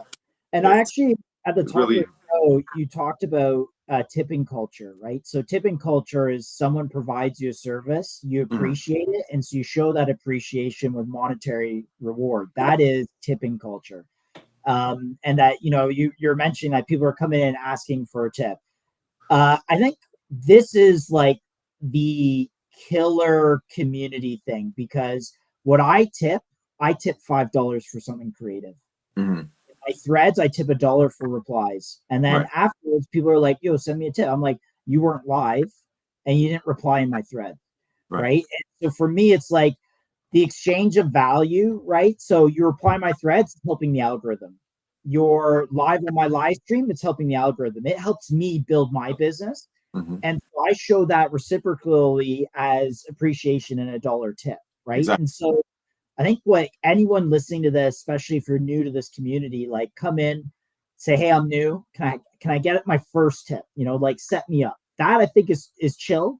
Mm-hmm. But then you got to really layer in value, right? Whether you're doing posts, whether you're creating content, whether you're, onboarding people and recording it and posting it, like whatever it is, you're live streaming, you're gaming with your tip card, whatever it is, as long as you're providing value to grow the ecosystem, people will tip you. 100%. For a tip, you're not going to get tipped. Yeah, when Yep. people come in and they start asking for it, I think you laughed at the comment. I was like, man, these people, like, I don't mind giving back. I love doing this, but like, you guys are acting like strippers right now, just run around asking for it. I'm like, it's not the way. And there is an etiquette. There is a way. Like, do you make art? Like, people will want to just incorporate it, put it at the bottom of your threads, put it in, like, tie it in somewhere seamlessly. People will see it and be like, oh shit, that's code. I want to get on there. Like, I want to hook them up. Like, because you can tip any incrementable value. Like, it's not just locked 10, 25, whatever. You can decide on how much you want to. And like you said, you have different thresholds. For me, it's like, for the community, if somebody's just, sharing something of value, if they drop a ticker that's good, I can be like, yo, appreciate that. You know what I mean? I came up. It's just, there's so many ways that you can use it for your own good and figure out new ways. And honestly, I think that the more and more people that see people using it, they're going to think of, how can I incorporate this to what I do? One way is, I have an idea of like trivia. I've already done that, where it's like, whoever answers the question first, send me your address. And now I can just say, all right, whoever answers the question first, I can send them a tip link, or like, send me your cash link. Whichever way you want to go about it, it's seamless. Like, I don't have to stop. All right, so you're gonna host Trivia Nights SMS. Is that what you're telling me now? Yeah, I've literally written this out. I have an entire segment set up for NFT trivia from like 2021 up, old collections, explain, NFT in your own words and stuff like that. Like, I have a lot of different things, and I've thought about, like, how do you do, like, you could do randomized ones, like the first 10 people that, send 25 cents in, your name's going into the duck race. And then now you run a duck race with whoever sent 25 cents in. You just put all those names in there, and then you put a pool together. It's 25-cent buy-in, 50% goes to that. The other 50% goes back to the community wallet. Run it again. It's like the same way you do is it a duck race? Duck race. It's one of those like pick'em games. Like, it's literally just one of those JavaScript type websites. Yeah. So it's just how people do pickers and stuff like that, randomized games. Like, you can just incorporate people in there and just do a buy-in, like a poker night. You know what I mean? And that's another thing. You can go to free poker sites now, and nobody gets any of it. It just goes straight to you and your boys. Yeah. You can have, or your girls. I'm not trying to, say that you don't play poker. There's some sharks out there. I'm not going to front on that. But I'm only saying that because I got schooled in a game of poker by a girl, because she made it a point. It's like, called me out. I was like, I was just kidding. Like, you're the only girl here. She was like, yeah, you fucking lost too. I was like, all right. I won't forget this. So I am gonna add that in there. Shout out to her. Gonna leave her nameless. But there's a lot of things, and this doesn't stop on the computer, guys. You can go turn around and go sit over here and do this with your friends in real life. Hey, download the app while we're at the bar. Who do you think's gonna win the game? I bet you $5. Boom, right there. You start interacting with them, and if you're having trouble trying to explain to your friends like about NFTs and meme coins, they think it's all scammy, and it's like, well, what about a dollar pegged to a dollar? I just sent you exactly what you asked for. You see the value changing, So Kinship's just sent me $10, right? So this is the cash links there. I'm gonna go ahead and open it. Let me and also like, there are glitches with this app. It's not 100% perfect, but here's what it looks like to get to nose. I don't want anyone to scan it, so I'm gonna like go it over here. Put your finger in the middle of it. I'm gonna put it in my wallet before someone scans it. But yo, Kinships, thank you so much. So I do want to talk a little bit about some of the things that are in the chat here. So Kinships mentioned that privacy is very important. So I'll explain kind of how the privacy system works in Code. So every new Code user that is created, they actually on the Code L2 create about 30 different wallets for that user. And so you can kind of think of it as like your Monopoly tray when you played Monopoly. Like, you have different denominations like $5 bills, $10 bills, $20 bills, $1 bills, etc. So when you send, let's say, $100 with Code, they're actually putting that into, some are 20s, some are 10s, some are 5s, some are 1s, and sending all these various other transactions that ladder into that $100 round amount. And why that is important is because if you think about Ethereum and you say, hey, man, I just sent you $123.50 on Ethereum, I could go look on chain, go find that denomination, and then go find SMS and your guys' wallet, right? And so that's not a good situation. Right. Like, I don't want SMS. I give you money, then you turn around, look on Block Explorer, and you're like, yo, Josh got 10K, which I don't, by the way. I don't right now. Right. But so the Is that privacy. what that tip was? No, I'm just kidding. Yeah, exactly. So they've built in That's privacy. Josh. They've built in privacy through what they call obfuscation, which is just sending a lot of transactions that ladder into the full amount. Okay. So kind of like what you do on Monopoly when you pay someone in Monopoly, is Right. a bunch of different bills and Yeah. pay that amount. Okay, that's pretty smart, because that's something I've always wondered, why people brag and they flex how much money they got or what they got in their wallets. I mean, this is Don't the do most it. transparent shit. Like, and Yeah. you honestly, you've been seeing and hearing since the 2023 and on. I've heard more and more about people getting robbed or getting stuck up. I mean, there was bodies disappearing in like the last bull run in Puerto Rico and shit like that. Nobody knows, but privacy is super important, and people are good at sniffing out other people. There's white hat, black hat hackers. There's people that are just good at finding shit out. That's just, they sit online and they get really good at that stuff. So I always wondered, like, why do people want to watch your pockets? Well, there's a lot of different reasons. You know what I'm saying? And the thing that you're explaining with this is nobody can see it. Like, I was looking through there and it just says someone. It's anonymous. Like, you can tell me you sent it, but when I go through these right here and I start to check, like, someone tipped you this, someone tipped you that, someone tipped you that, I have no idea who these people are, and they can't see me. So if you just want to do a fake, like, I had somebody send me one, and I honestly, it was like a special number. It was a significant person to me, and I was like, who the fuck sent me this? Like, I have no idea. And I'm sitting there texting people. I'm like, yo, did you? How'd you know? And like, I finally got to the person, and I was like, yo, what was this for? And they're like, I just love what you're doing with this thing, and like, it's just amazing. Back to the Coke commercial, bringing people together to do Yeah. amazing things is what we're doing. So I'll kind of explain also a few other things. Like when I say an L2, like people can get really technical around this. Essentially what they did is they said, look, Solana is great. So back to the chain migrations. I think that was an earlier question. Yeah. Kin started in 2017 on Ethereum to do the token distribution event. But Ethereum was really slow. They said if we wanted to give one kin to every Kik user, it would take up the chain for like 100 years. It just wouldn't be possible. There's 300 million Kik users. Then they said, okay, what are all the options? This is one thing I love about this team is their value system is work hard to find the win-win and consider all the options. So they look around and they said, hey, Stellar is pretty amazing. We can use Stellar. So they migrated to Stellar. That was the first migration.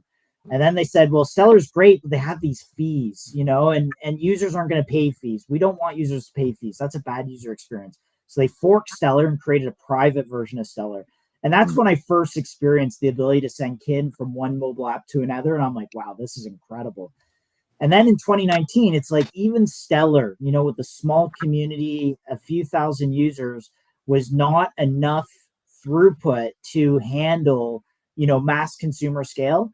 Along came these guys, Anatoly and Raj, and they're like, hey, we're former Qualcomm engineers. We created this technology to sync up cell towers. We think it could be really useful in the blockchain space. Our project's called Solana.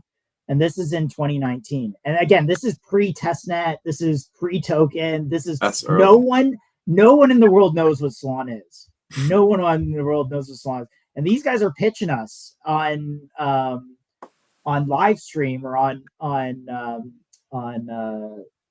this call, and there's like 30 developers on this call, and Ted's on this call, and be like, all right, let's hear this out. We want to know what Solana is about. And what Solana is really magical for is having really low bandwidth or really low latency, high bandwidth throughput. High bandwidth throughput through that, yeah. So what I mean by that is low latency means like when you have a consumer app and you click a button, you don't want to sit there waiting for the pinwheel. Right. Even 1 or 2 seconds spinning wheel can really drive a terrible user experience. What we experienced tonight, it was instant, right? But Solana actually isn't instant. Solana has a 400 millisecond block time, a very slight delay, but also sometimes the chain is unstable. We've seen Solana go down.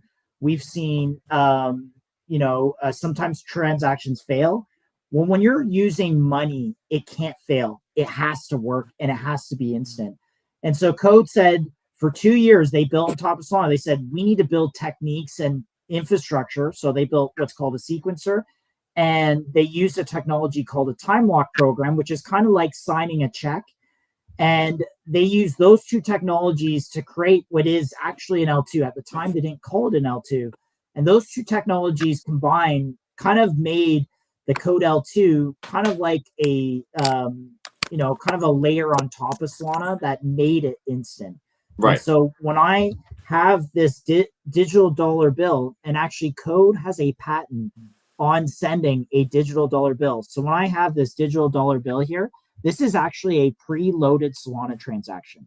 So everything in this QR code, the signing authority, it pushing it to the L2 exists all within this digital dollar bill. And as soon as your phone grabs it, it then swaps the cash.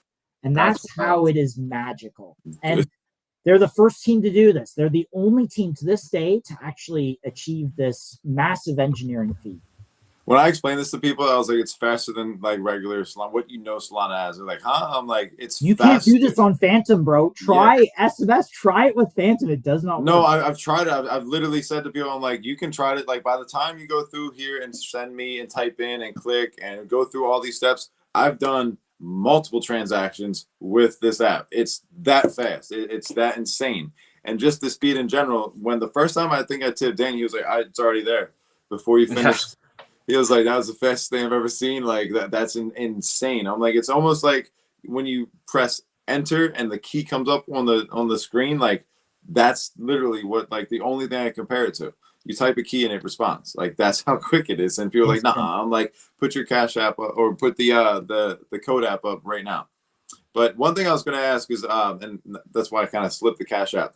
So that's the only thing. There's like the Venmo, the peer-to-peer stuff like that. What's stopping them from picking up this type of speed or this type of technology or getting to that point of having low latency and making it instant? Like what's stopping other things like that from getting to this?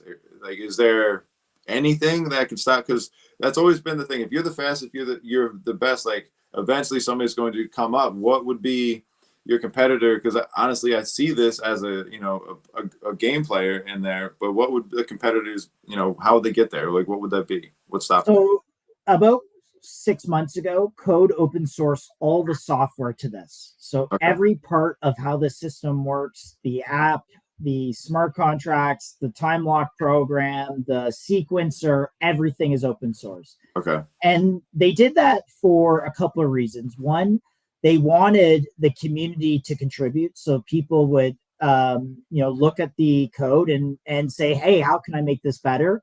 And contribute to it. The other main element too is if you think about back to the early days of Bitcoin, it was open source technology as well. The community developed and built it up. It wasn't one person with all the access and like no one else can build on it. So the technology code is totally open source. And in some ways, someone else could come along and try and pick up this code and try and do something similar.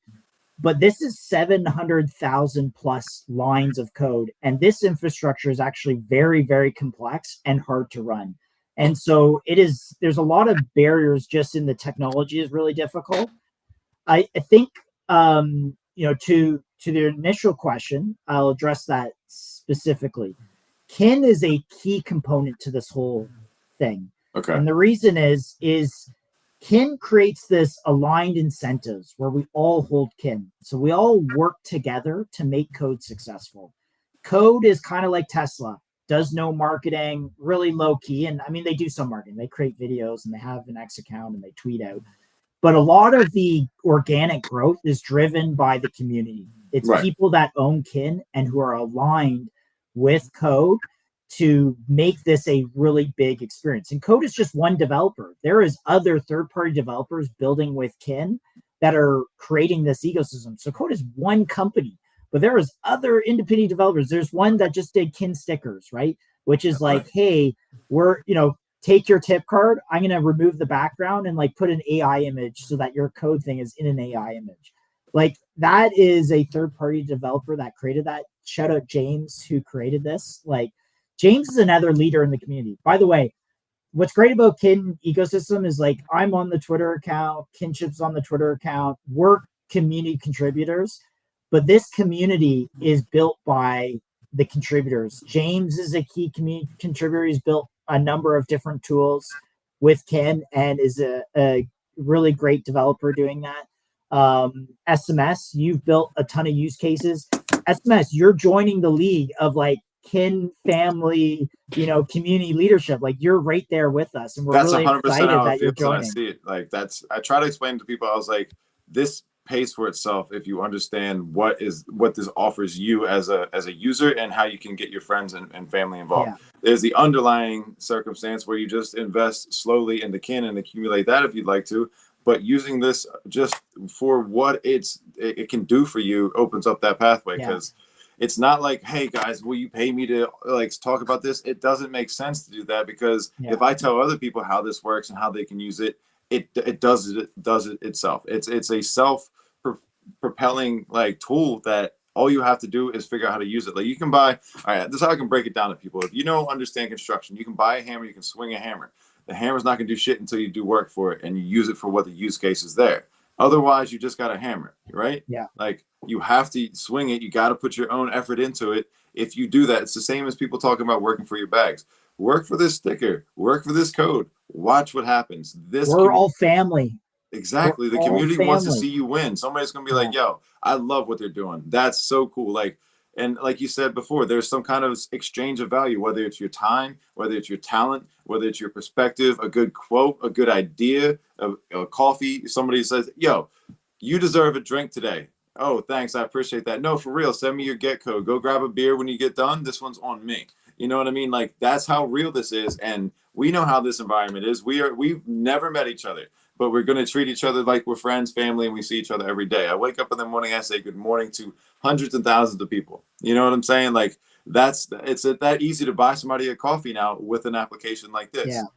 It's beautiful. And it's like you said, that it feels like you're handing somebody this. Here's this in person, but it's digital dollars. It's digitally done. And it seems like it's magic.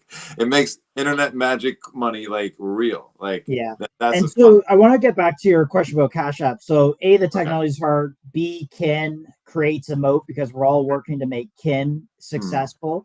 The third thing is that Cash App is not going to disrupt their business model. Right? They're not going to voluntarily be like, let's destroy our company.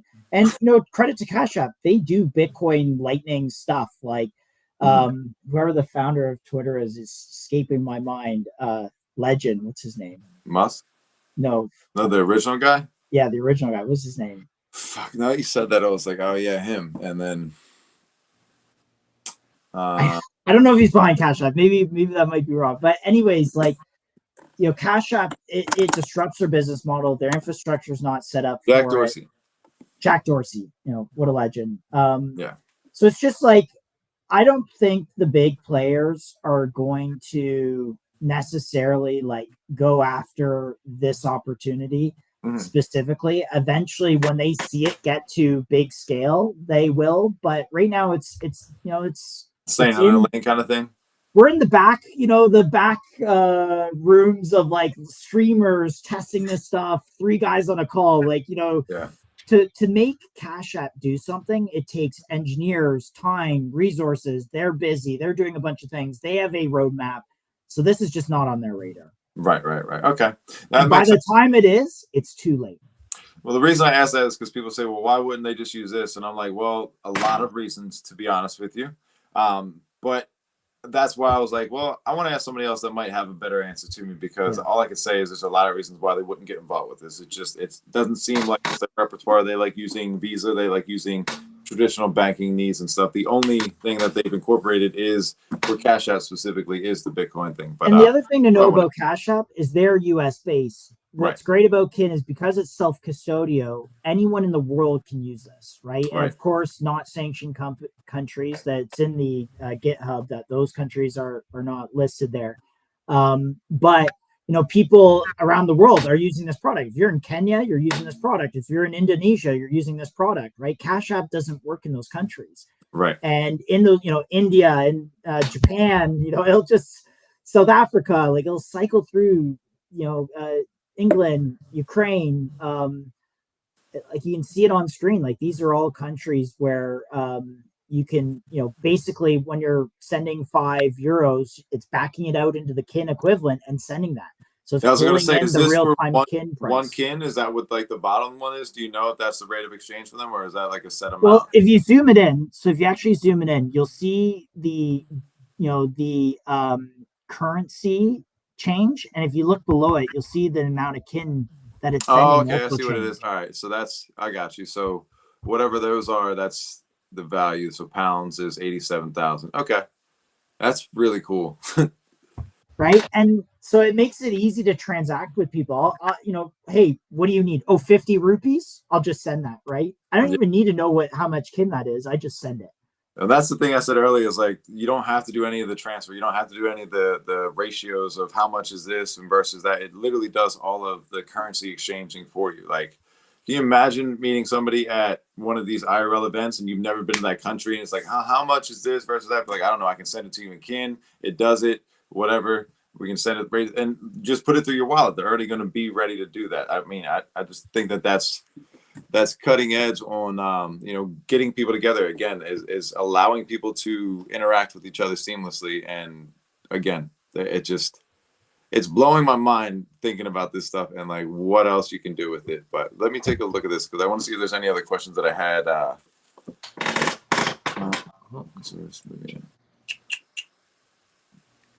So tell me a little bit about, you were talking about Ted earlier, how he kind of came into this. He was one of the early guys. Tell us a little bit about his background, because I don't think we touched on that too much other than he was kind of like the head guy. But let us know a little bit about him if you could. Yeah, and I think what's important to know about Ted, I mean, founder of Kick, of course, and he's kind of the visionary behind all this. I could listen to Ted live streams like over and over again because he's such a great speaker. So go search Ted Livingston on YouTube. Go watch his content. He's great. He's pretty active in the space and stuff like that. Really active in the space. I mean, he's DM'd me several times already, and we've had conversations, which is something that like you don't always get from people, and that to me means a lot. That's why to me it's like, if these guys are going to show me, appreciation, like that's value.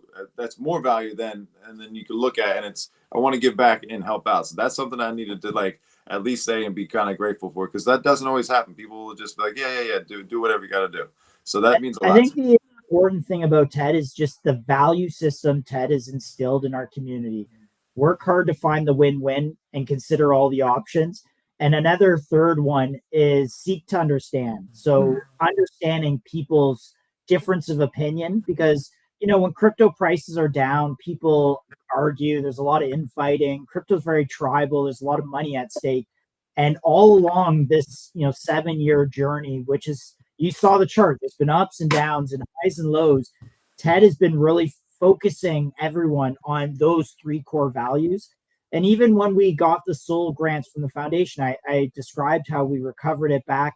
I mean, no one knew that was happening. Ted came out and said, look, we have these SOL grants. We think it's the communities. How do you guys want to use it?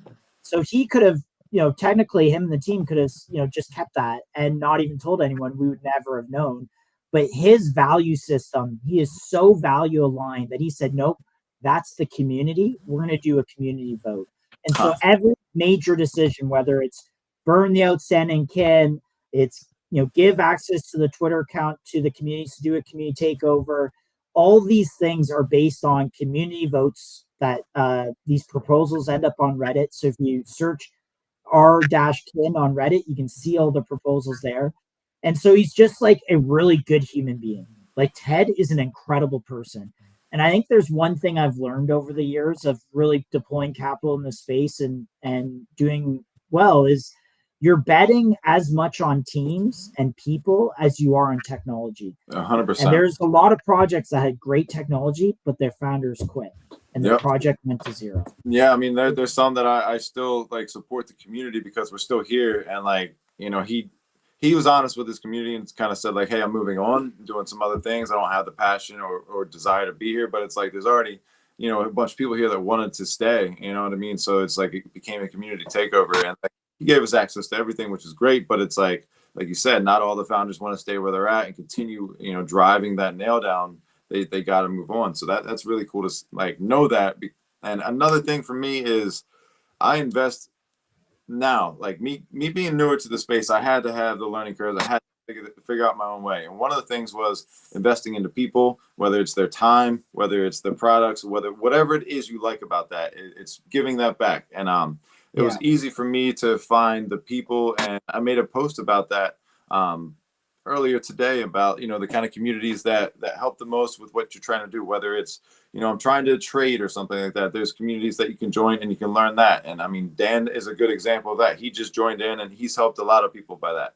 He's connected with the code, and now like people that don't know how to leverage trade, don't know, that side of the game, they're just getting connected with this app. So it's like, I keep looking back to what kind of people are building and cultivating these communities where people are growing and not just closing the gates there. They're saying, well, who else can I connect with? How, you know what I mean? So those are the communities. And a little known story about Ted, Daniel, you'll appreciate this. So when Ted raised the first money for Kick, so the story is, Kick went live. It went to 2 million users in a couple of weeks, massively successful.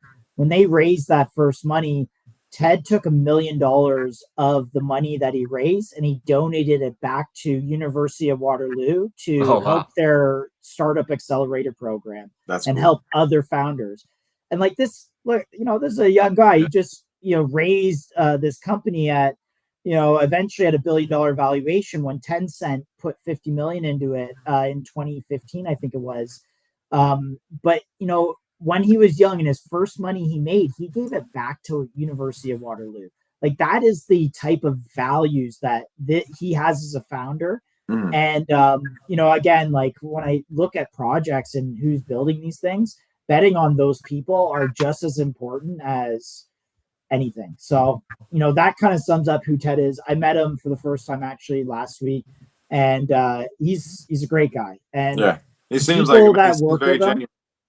Yeah, he's very genuine. And the people that work at Code that are building this stuff, like they've been long-term Kick employees for a long time. Like they were like, oh, I've been doing this for 8 years. So that's what you're saying is the original team that did that whole entire program before that project. Right. Before.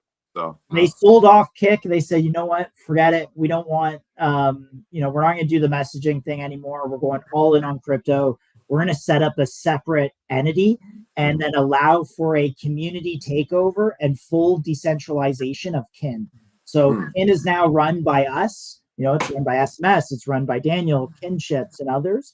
We own the Twitter account. We control it. We own the Kin telegrams. We own the memes and all that. So we are stewarding the Kin kind of brand and ecosystem. And Code is one developer who is building with Kin like other developers are. And there's a number of developers that are building Code. Cool. This is like the best community takeover I've seen. Straight up, like without a doubt. I mean, we were doing this before CTO was even a thing. Before I even heard CTO, I'm like, yo, that's basically what I did like 2 years ago. Oh, this is great. This is so funny because like it just plays on it even more because people are like, oh, it's a community takeover. Yeah, but it's not a meme coin. It's an actual viable thing, and you get to be part of it. There's a lot to kind of like look at. I'm gonna have fun editing this one and bringing sound bites from this because there's so much alpha that has been shared on this, guys. I mean, tons. It's insane. Like I'm sitting here looking at the chart, like, well, when am I going to keep going at this? Like, when do we start moving up? But so what I want to get at, like, what do you foresee? I mean, we're kind of on the same thought path. I know that you have a little bit more probably trajectory, at least a foresight on there. Where do you see this going? Where do you see end of year? What do you think if you were to just kind of throw it out there? We were talking charts earlier before. The numbers that pop into my head are somewhere between $3 and $30 billion. And I think the Kin network as a token can get there. This is not financial advice. That's just my opinion. Right. And so I don't know. Like I don't click I don't tap the things on your keyboard or your phone. Like you got to make your own decisions. Yeah. But for my personal allocation, I own other crypto assets, of course, right? And I think there was a question that Nachos wrote, like, what do you buy in a bear market? Like, I think keeping with Bitcoin, ETH, Sol as a core holding is great. But I think you need to have like a good chunk of portfolio and really promising projects because, that's how the generational money is made. Like I remember, in 2016 on Poloniex, like XRP blew up and went from a literally like, 5 to $30 million market cap into the billions. And like the multiples of money that were made, I woke up and all of a sudden one day I was like, oh, the game has changed. My life has changed. Right. And again, I want that for everyone. This is my point. We're ranked 650. I want to go into the top 100 to get to the top you just got to 100. look at it. You're rated 600 anything. If you can get 300, 200, you start looking at it like knocking off these zeros at that point and start getting. Main goal, get it to 300 million, which is a 10x. But I think this has the potential to go right to 30 billion. Yeah. If we, again, get to that Cash App valuation, 60 million users, $1,000 wallet balance. I don't know if it does that or not, but that's kind of the only parallel I can pull and find. There's amazing. There's just so much you can do with this app. Like my mind is just, the wheels have been turning this whole time we've been talking. I've been going from like, since I signed up with the app, all the connections I've made, I don't even know where to start. Like I wake up in the morning with some tips. I use it to give back to people. That's kind of how I started, just like what you guys were talking about. But now finding out that it's so close to home and just the whole tokenomics behind it, it makes me want to just stack up on it right now. I'm not going to lie. It makes me so bullish on the project. Yeah. It's crazy. Daniel, I've been biting my tongue, but like for you, a Waterloo guy, no, and you're wearing a Carey Price in the background. Like, what are you doing, buddy? This is my girlfriend's dad's jersey, bro. What the hell is that? He already knew what he was going to say to him. Yep. No, I knew where you were going with this. It is not my jersey. Next time we talk, you're going to see me in the Leafs jersey. I'm just going to make it even worse right now. Yeah, this guy, you're putting me on blast, tell me that's like your dad's or something like that. I got to stand up. Cover it. This is the roast of Dan now. We just real quick. All right, look. We got to change card this. if you want to. Yo, you know what? The T-shirts with the tip cards on it. Like I tried tipping the one girl in Africa who had her T-shirt as the tip card. I really hope that works. Like so far, the tip cards are pretty resilient. Like you can get them as the screen's moving around, but man, I hope people create T-shirts with their tip. I don't think the T-shirts will work so much because there's so much movement. I think it'll be more like the hats because it's much more still, and like you can like. Speaking of hat, go to kineconomy.com. You can get the kinship hat. Actually, pull that up real quick. Yeah, I'm about to because he told me about the site when I was at work. I completely forgot. What is it? Kineconomy.com. Yeah. By the way, the Habs logo looks like a toilet seat. That's fucking funny. My whole family is diehard Leaf fans. All right. Then my girlfriend's family is Habs, and my sister-in-law's family is all Boston. So these get-togethers go wild. That's so funny.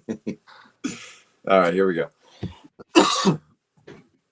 Yeah, maybe let's see partners. I want to see if I'm missing anything. Like, guys, look, I'm on a live stream tonight and I had a long day at work. So I've tried to put all my thoughts together concisely, but if I've missed something, I apologize.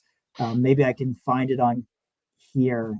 So let's see what else is on this site.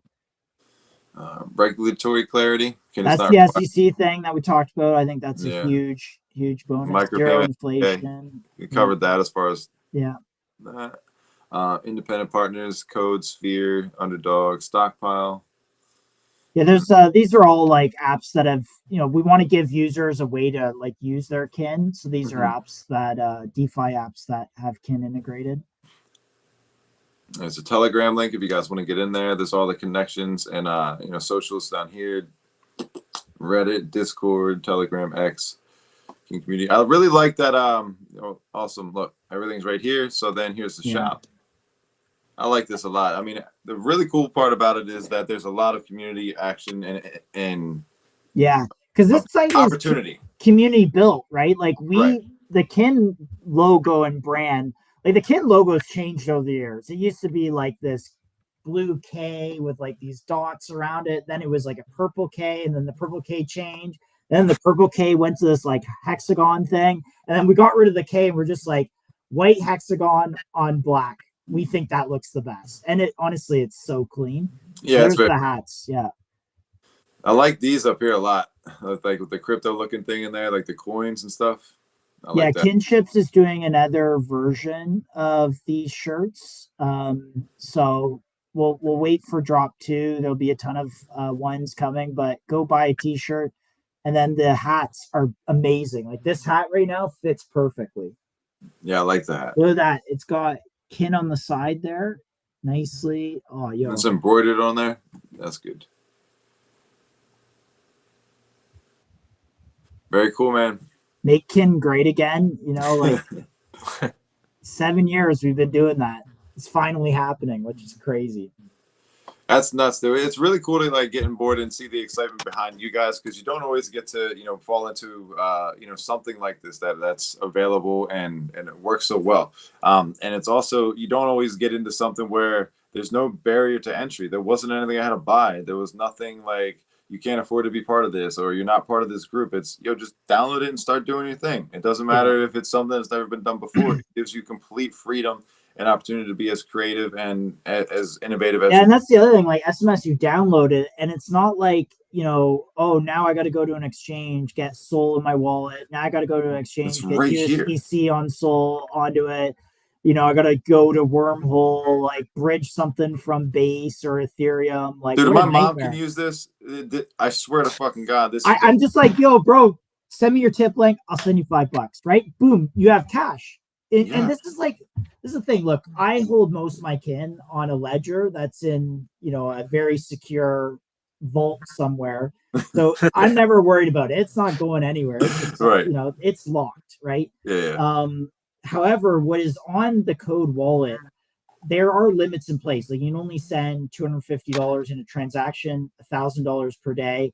And I believe tipping has certain limits on it as well.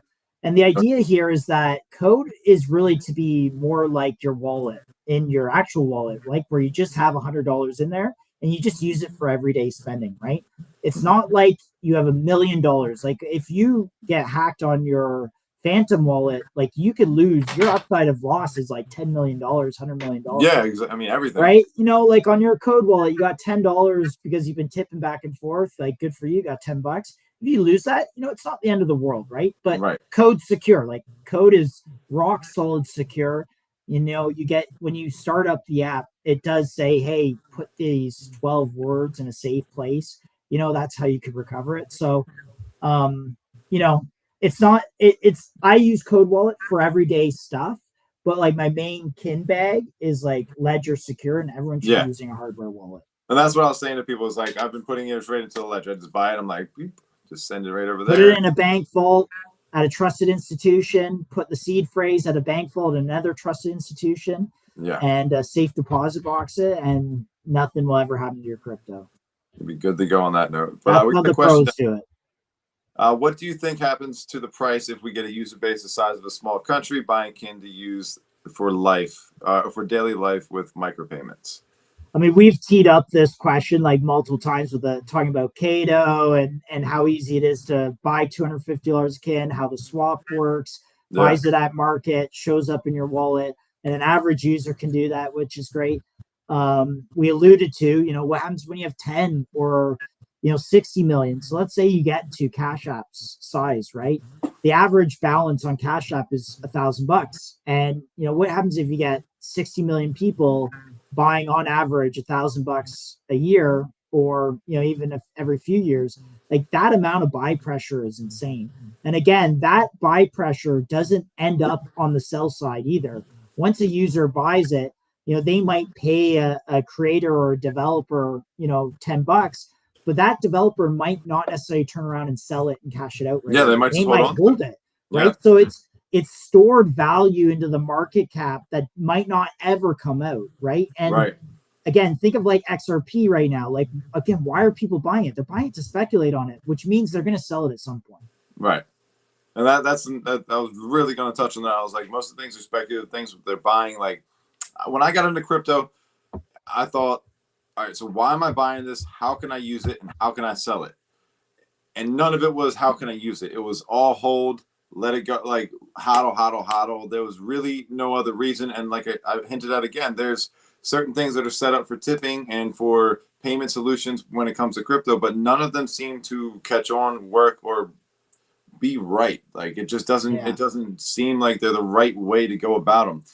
Like you said before, is like the latency, the speed of it, all of that just doesn't make sense. This crypto, like, literally is built for speed. It's built for transactions. It's built for peer to peer. It's built for sharing and collaborating with different things and people. And I don't know. It just, there's so much that comes out of this, and to be early, to be on page 650, or to be ranked 650 all the way back there, it just shows you the opportunity that is at stake. I don't think I can stress that enough. Like the questions, not the question, but the thing you're talking about is like, this is, you've been in the space, you've seen things come out, you've seen them start to turn and get that And excitement. Nachos is making a really good point. When they buy and their purchase power goes up, they may want to buy a small bag.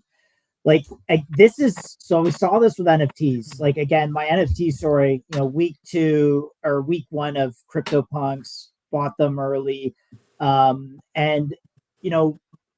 when CryptoPunks and NFTs really took off in 2021, what we saw was all these Ethereum whales that had like bought ETH in 2015. They were really like pretty rich.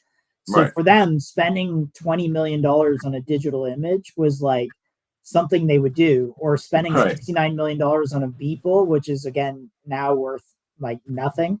Like they were Ethereum rich, like they were just spending. So Right. that dynamic was like these early holders, the price went up. They now had in dollar terms had huge fortunes. And so they wanted to spend it. What does money do in your pocket? Burns a hole. Burns a hole, fam. Yep. And so like as their purchasing power goes up, I'm now going to start splashing around more, which drives in more users and more developers and more creators. Right. And so then people spend more money, and then, creators make more money. So then they spend more time and promote it. And it creates an economy. Yeah. 100%. As soon as you're saying that, I was like, I can literally see this picture just playing out. Nah, that's pretty huge. So what kind of, other than just us doing this, has there been any kind of initiatives, any kind of push or anything like that? Or, I mean, aside from like the streaming, what kind of things are in place, or community building wise, or outreach, anything set up, anything in the future that people can kind of get involved with? Or so here's what's going to happen between now and the end of the year. And this is like where you lean in and get really, really excited. So there's a very important piece of technology that we call the VM, which stands for virtual machine. okay. You can think of it as like a mini blockchain within the code L2. And what the VM enables is code to spin up wallets or create wallets that are essentially free. So today, when you download code, Daniel, what happens is code creates a bunch of wallets. They fund it with Sol, and it costs them $5 for every new code user, right? Oh, wow. Every time that code user sends transactions, it costs the code team money to make that infrastructure work. Now, when the VM goes live, so the VM's been coded out by Z, it's been open source, it's now going through security audits. It is estimated to be pushed live somewhere between now and, let's say, November at the latest. Oh, shit. When that goes live, they can then create accounts for free. All these transactions go to zero, basically, because the actual transaction and account layer is happening now at kind of like a third layer to the code infrastructure. It's a massive, massive unlock. And so it actually unlocks a few things that we're all really excited about. Number one, today there is a phone number requirement for code. So you have to have a phone number and to receive an SMS to then verify it. Now they do that for an anti-spam measure, Okay. but in the future, anyone could just spin up a wallet. Like you'll just open it and it creates a wallet for you. Wow. So that is an exciting thing. Is they will have no phone numbers tied to it. The other thing is doing things like gift cards. So one of the challenges is like you could load up a $50 cash card, right? Kind of like a tip card, but a cash card. Right. And under the current infrastructure, that $50 cash card would sit there and eat rent fees. It would cost code money to keep that card there. And if it sat there for 2 years, code would be paying for it for those 2 years, right? Oh, shit. So with the new VM, that will be eliminated. You could have a $50 cash card sit there forever and it won't cost a cent. And the VM just generally unlocks like infinite scalability. So there's another product called Penny Post that is about to be released. It's already been built. I was the first person in the world to play with it.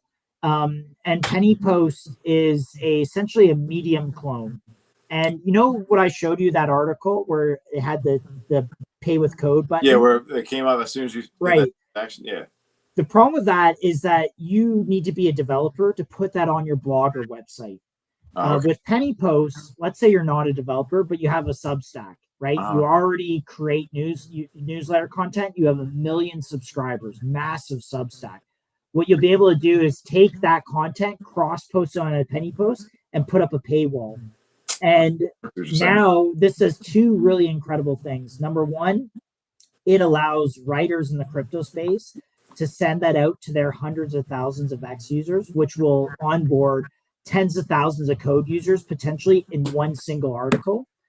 The second thing it will do is that per article basis, so people can make money with Substack, but on a per article basis, users are going to earn more. So let's say you charge 25 cents for an article, which is the SDK article. We'll take that example specifically. Tanner said that over $400 or $500 of transactions have been processed through that SDK article that I showed earlier. So people, are spending 25 cents to access it, and that $400 or $500 Kin has gone up in price. Kin has doubled. So that $400 or $500 is now actually worth $1,000. Oh shit! Now, if Kin goes up 10x, that $1,000 is now worth $10,000. So you can give somebody a gift card to hold on to, or if they did or not use it, it's like you explain that to them to just hold on to this thing.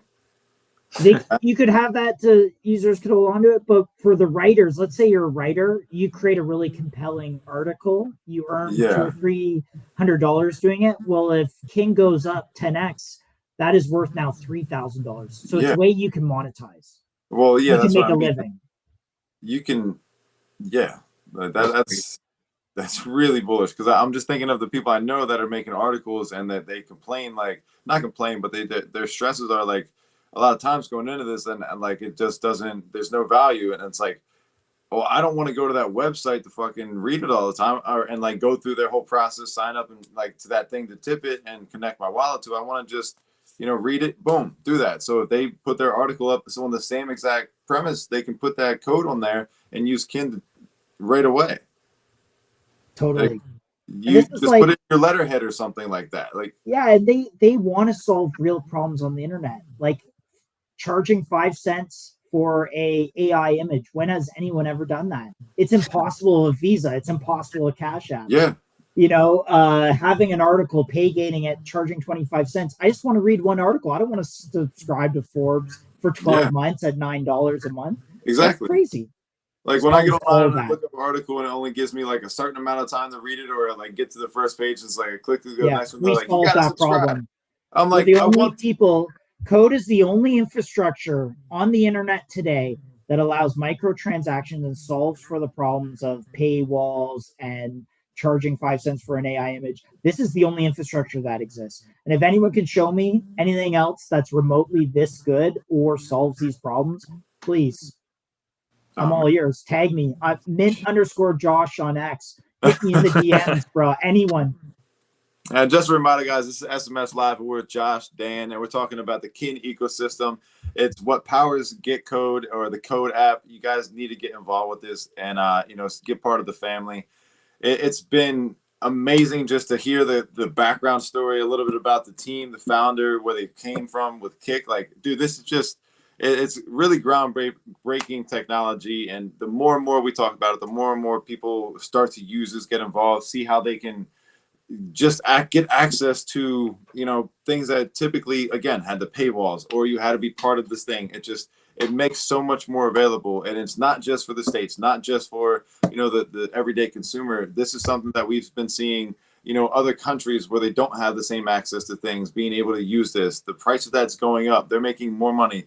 where they have extremely volatile situations. All they needed to get access to this, they get that tip, and you can start donating and contributing. It's not just tips. Sometimes it's just putting it out there so you can, like I said, donations. And we see that a lot of times where there was this one guy that was in a space, and he was talking about how he's collecting things just to give back to the kid. He's a 17-year-old kid in this. It's his mock Tardios.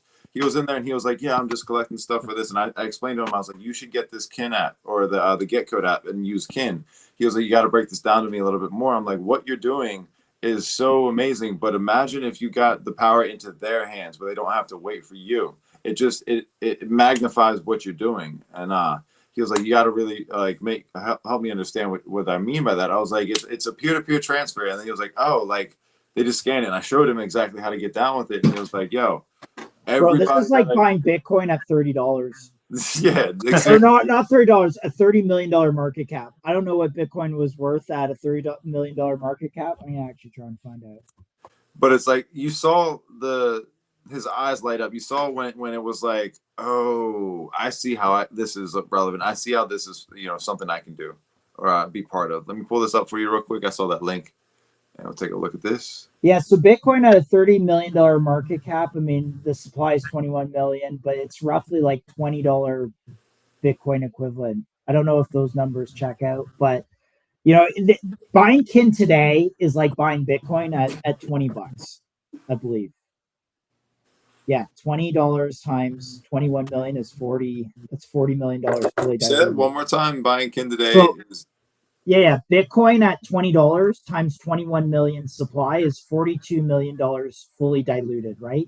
That's what Kin's market cap is today. So buying Kin today is equivalent to buying Bitcoin at $20. Wow. What a steal. That's crazy.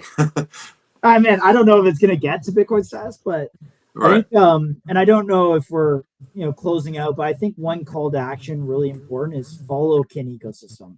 You will, in this account, follow this journey and get every single piece of information. And how we use this account is just amplifying developers, creators, and people who are part of this family through this account. So go follow this on X. We will retweet and promote what you're doing. So yeah,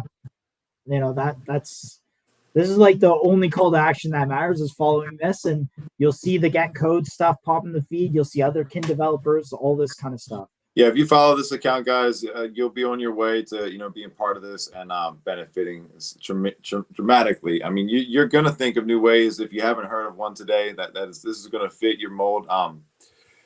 Everything is available here, guys. Like I think every single day I've talked to somebody from somebody new from the Kin ecosystem, from the Kin community, and I'm bullish on it. I said it the second day. I was talking to people. I was like, I'm extremely bullish on this token. I don't know too much about it. It was after our call.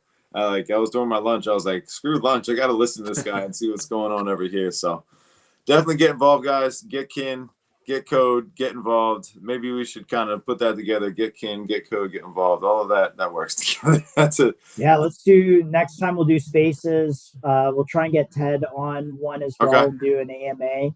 I love doing those. I've had the privilege of hosting Ted on a couple AMAs. Basically, the format there is we consolidate questions from the community, and then he's very good at saying, "Hey, Josh, just tee up questions." And I'm like, "Ted, where do you want to take this?" He's like, "Josh, tee it up." I'm like, all right, man, I got you. So, yeah, we'll do that. Yeah. I mean, I definitely want to keep this going. I wouldn't even, hate having a segment just kind of dedicated in one of my Spaces streams or, something during the week. We'll talk more about that and get that plan. But it's something I kind of wanted to lean into a little bit more with the stuff that I like. I've noticed that people grow and go a lot further with believing in something. I found a lot of things in this market at this point where I like them and I want to support them as much as I can. So this is step one is, get it out here and get us. This is the largest stream I've had, 559 people in here right now tuned in, learning about. There's 500 people on this stream. 559 people in here right now. That's crazy. Shout out to them. Yeah. I mean, they're doing themselves a service right here. And I mean, You got a ton of people showing love Hey, all over the like- timeline. Yeah, shout out to that Brett Gold pump. You know, I Yeah. don't know much about Brett Gold, but I see Buddy. see that's good for your bags, which is I'm all Is it for pumping right now? Yeah, it is. It's up over 30%. You want a little shill on Brett Gold or what? Yeah, go for it, brother. Go do your thing. This guy is a fucking pro. Like you'd think he's All a right. salesman. Go ahead. All right, so hear me out, Josh. Brett Gold was literally found in the streets of Vegas in a dumpster fire, just burned to shit, a dirty little mess. He's a mascot. NFT Kid and Doodlegenics, they found him. They picked him up out of the trash. They cleaned him off. They brought back his golden shine. They took him from a 7,000 market cap all the way up to 7 mil in 36 hours. Just under 7 mil. So now they've gone from that. Good We for you retraced, guys. went back to 3 mil. We've done it again to 1.5 mil in less than 8 minutes. That's on YouTube. We're backed by an LLC. We got Brett Gold Java, Brett Gold Raw. We got, you can just check out the gold. It's at Golden Brett Soul. What's is the ticker? What's the ticker? I'm bringing that up for Brett you. Gold. I have the screen up for you guys so you can take a look. It's it's hashtag Brett Gold. This thing is getting a little bit of a pump. God damn. Oh yeah. Good for you guys. That's You know, good. I remember when Dogecoin was worth more than Deutsche Bank at one point, and I was just like, man, crypto's so incredible that, like, you know, Dogecoin can be worth more than Deutsche Bank. Dude, that's nuts. When you start to see market caps moving, it's pretty cool to see where that goes. But yeah, this is a pretty stacked community. This is one of the things that I go in there and I onboard people using Kin, Get Code, and explaining how they can get involved. And because most of the people, and this is something I had a space about with, let me get this thing off Sorry, real can you quick. link me to it? I getting there's a bunch of different ones. I want to. Yeah, Dan, do you have his app? Can you send him Yeah, I'll send it to him right now. YNT_Josh? Yeah, MYNT_Josh. I just So, followed you back, Dan.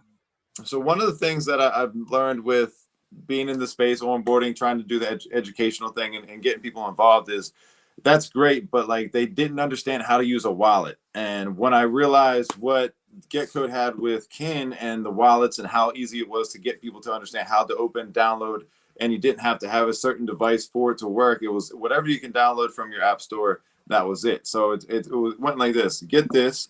I'll tip you some, funds, whatever, to get you started. You can take that over, download the Phantom wallet and get involved, and you can swap your Kin. You can buy more Kin on that point. You can do whatever you need to at that point. It was literally the rant from somebody that doesn't want to. Like if they just download the app, they go home and they give you a call like, hey, I downloaded the app. I'm sitting here looking at this thing now. What can I do with it? How do I do it? That's where it starts opening that conversation. It's like, well, you technically have a wallet now, but that wallet's just for your Kin. That's for, the Get Code, the transaction, the peer-to-peer cash and all of that. The Brett Gold, that's going to be your meme coins because they're questioning it. They're like, what is this stuff? And it's the easiest way for me to do it. When I tell people go download Phantom Wallet, they get Phantom Wallet. What do I do now? It's like, well, you got to get your address. You got to send that to me. You got to make sure, there's just so much more friction getting to that point. If you can get someone to download a Phantom Wallet, you can get them to download a Get Code app. You can figure out, well, I guess you can call that a wallet as well, but you get them to download both of those things. You can get them to be sending this back and forth. They're moving crypto around with their own fingers. They're getting involved. They're like, wait, this is cool. This is something I can do. And it's a lot easier to get somebody to get to that point. Because when you when people talk about, well, people don't understand crypto, they don't know how to use it. Well, I say, do you think people really understand their money and how to use that? And they're like, well, what do you mean? I'm like, well, not everybody understands financial literacy, but they can open a bank account, right? So they know how to spend money. They can open a bank account. They can go all the way to that point. So if you can get people to open a wallet, aka a bank account, if you can get a online bank account, aka a digital wallet, you have the same premise right here. So now you just relate a username to your public key. Your password is your private key. Once you cross that relatable bridge with people, they're like, oh, okay. And it's like, cool. Now you have a security key. That's your your seed phrase. That's how you control this. That's how you move it around. But that's after the next week when they're like, all right, my stuff's going up. My stuff's pumping. How do I buy more? How can I get into this? It literally is the first step of cryptocurrency for everybody I talk to right now. that is like kin is number one. And it's like, yo, you're my family. They don't even want to get rid of it. They're like, I'm just going to keep this in here, but now I can do more. Now I can get this. Now I can get the NFTs. Now I can do all of that. It started with kin. It started with this right here. And that is the Gold beauty. is sick. This is so the you're saying they found the thing or the mascot in a dumpster. Is there an image of the original mascot? By chance, I or- don't think we have one. Actually, you know what? I'm gonna bring it up right now. I'm gonna send it to you. We have a thread on X. I just got to figure out whose account it's on. But one of our artists, a couple of our community members, they actually made a comic book, and it's really great art. It's an awesome. It pretty much summarizes the whole story, like the lore behind Brett Gold. I think I And got it's some. just in a comic book here on X. So let me try and find that and send it to you. Yeah, I'm going to bring it up as soon as my computer wants to work with me. I got like 75 tabs up. In it. So do you have there's a fighter here in is he That's in Keith the Berry, karate NFT thing? kid.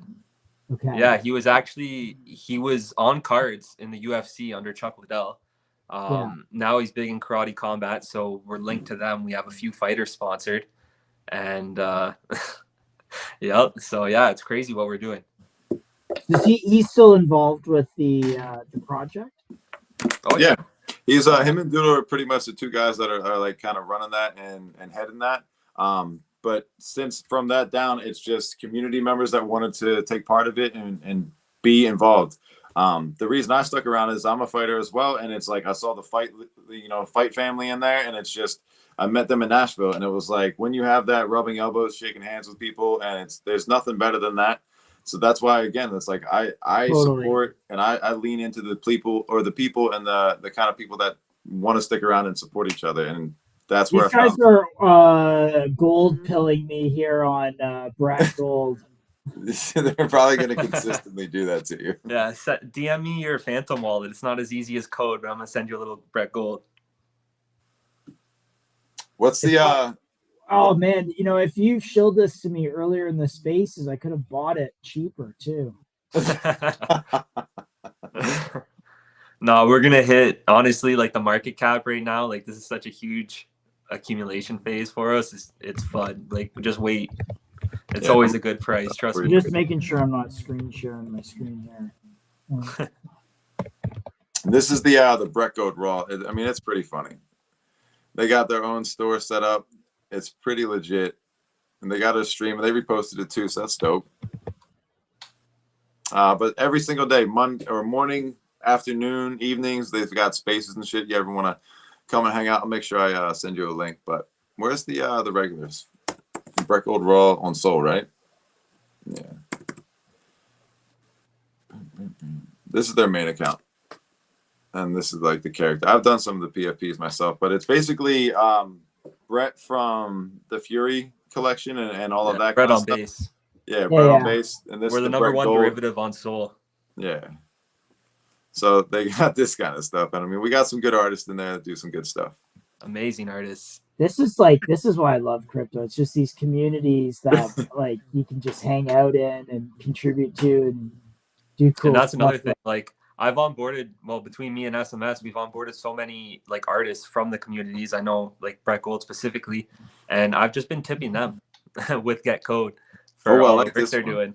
I Yeah. love the crossover to this kind of stuff, right? Like it's just all right, Yeah. hold I on. like this a lot. I'm trying not to get front ran by anyone, but I might just pick some of this up right now, actually. All right.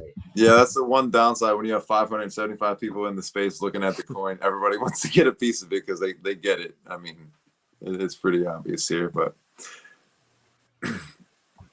let me take this down. But is there anything else you kind of wanted to, add in or kind of shill or talk about there, Josh? I mean, anything personal for you, or is it just kin?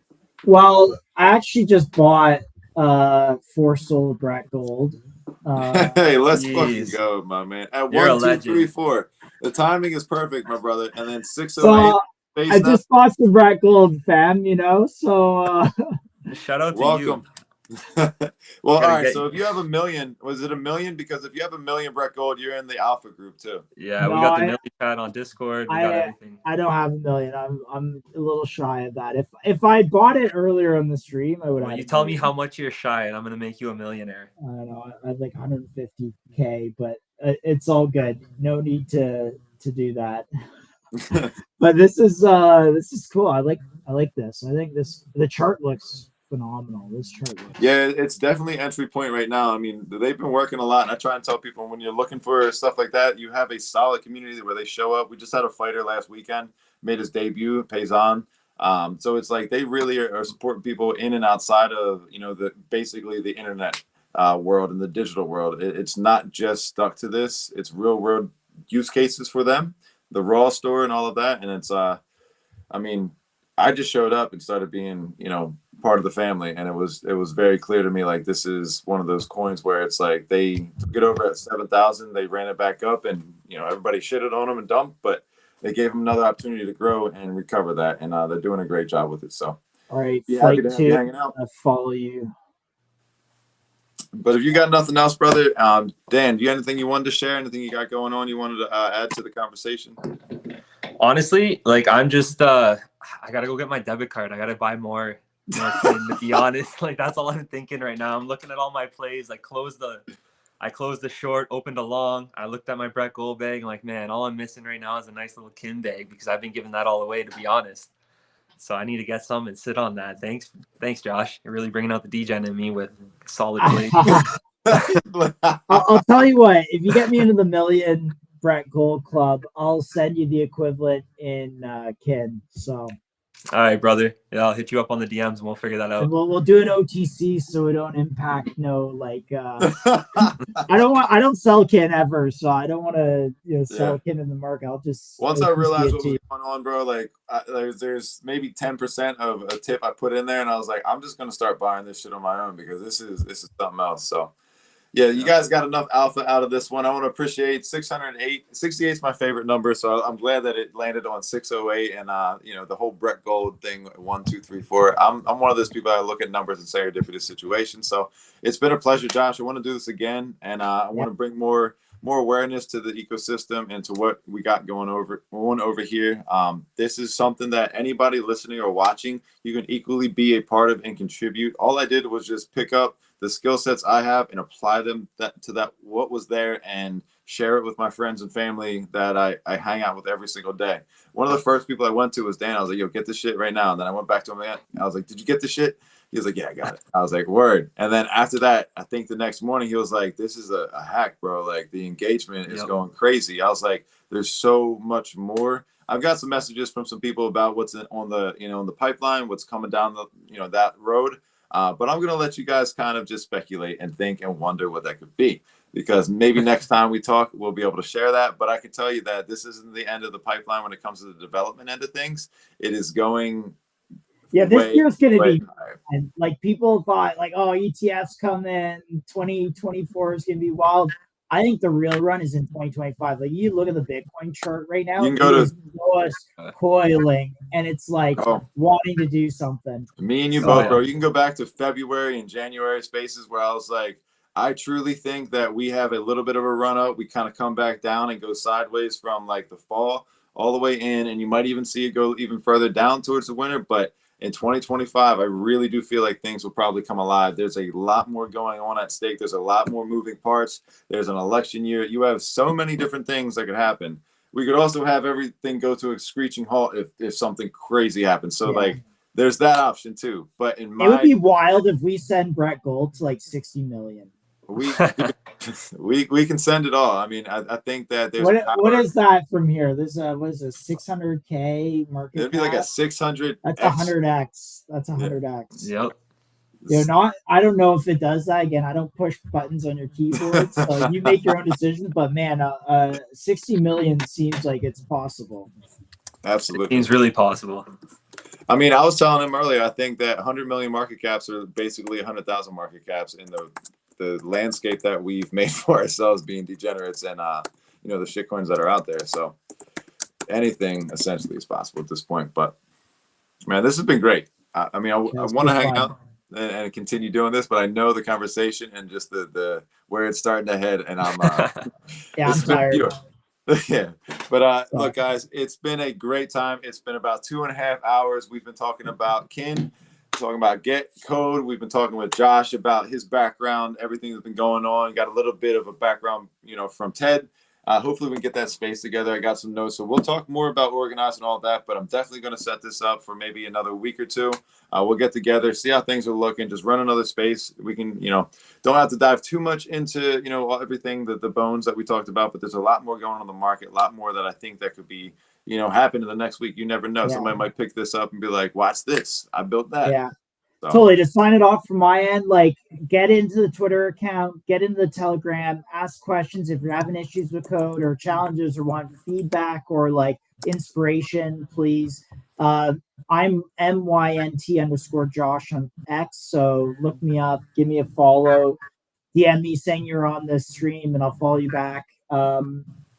Yeah, Brett Gold, excited to be part of that community. And just, I think like with any of these projects that have done really well, and that I've been a part of, like these are the building blocks of building really very large networks and Absolutely. lots of value. So I just see that's where this is headed. And so, yeah, thanks everyone. We appreciate it, Josh. Appreciate the kind words. We're going to bring you back up here, and welcome to Brett Gold, baby. Yeah, I'm excited. I'm million club. I'll DM you, Daniel, and we'll do a little OTC. Yeah, for sure, brother. We got. Yo, you said you work. What's your work schedule like? I know that you said you had a regular job. You busy during the day kind of thing, or more active at night? Yeah, I got like kids and family and work. So I'll ask you towards the evenings to try to get you in some of the evening spaces. We'll talk a little bit more. Yeah, totally. I'm down to hang out. So sounds good, man.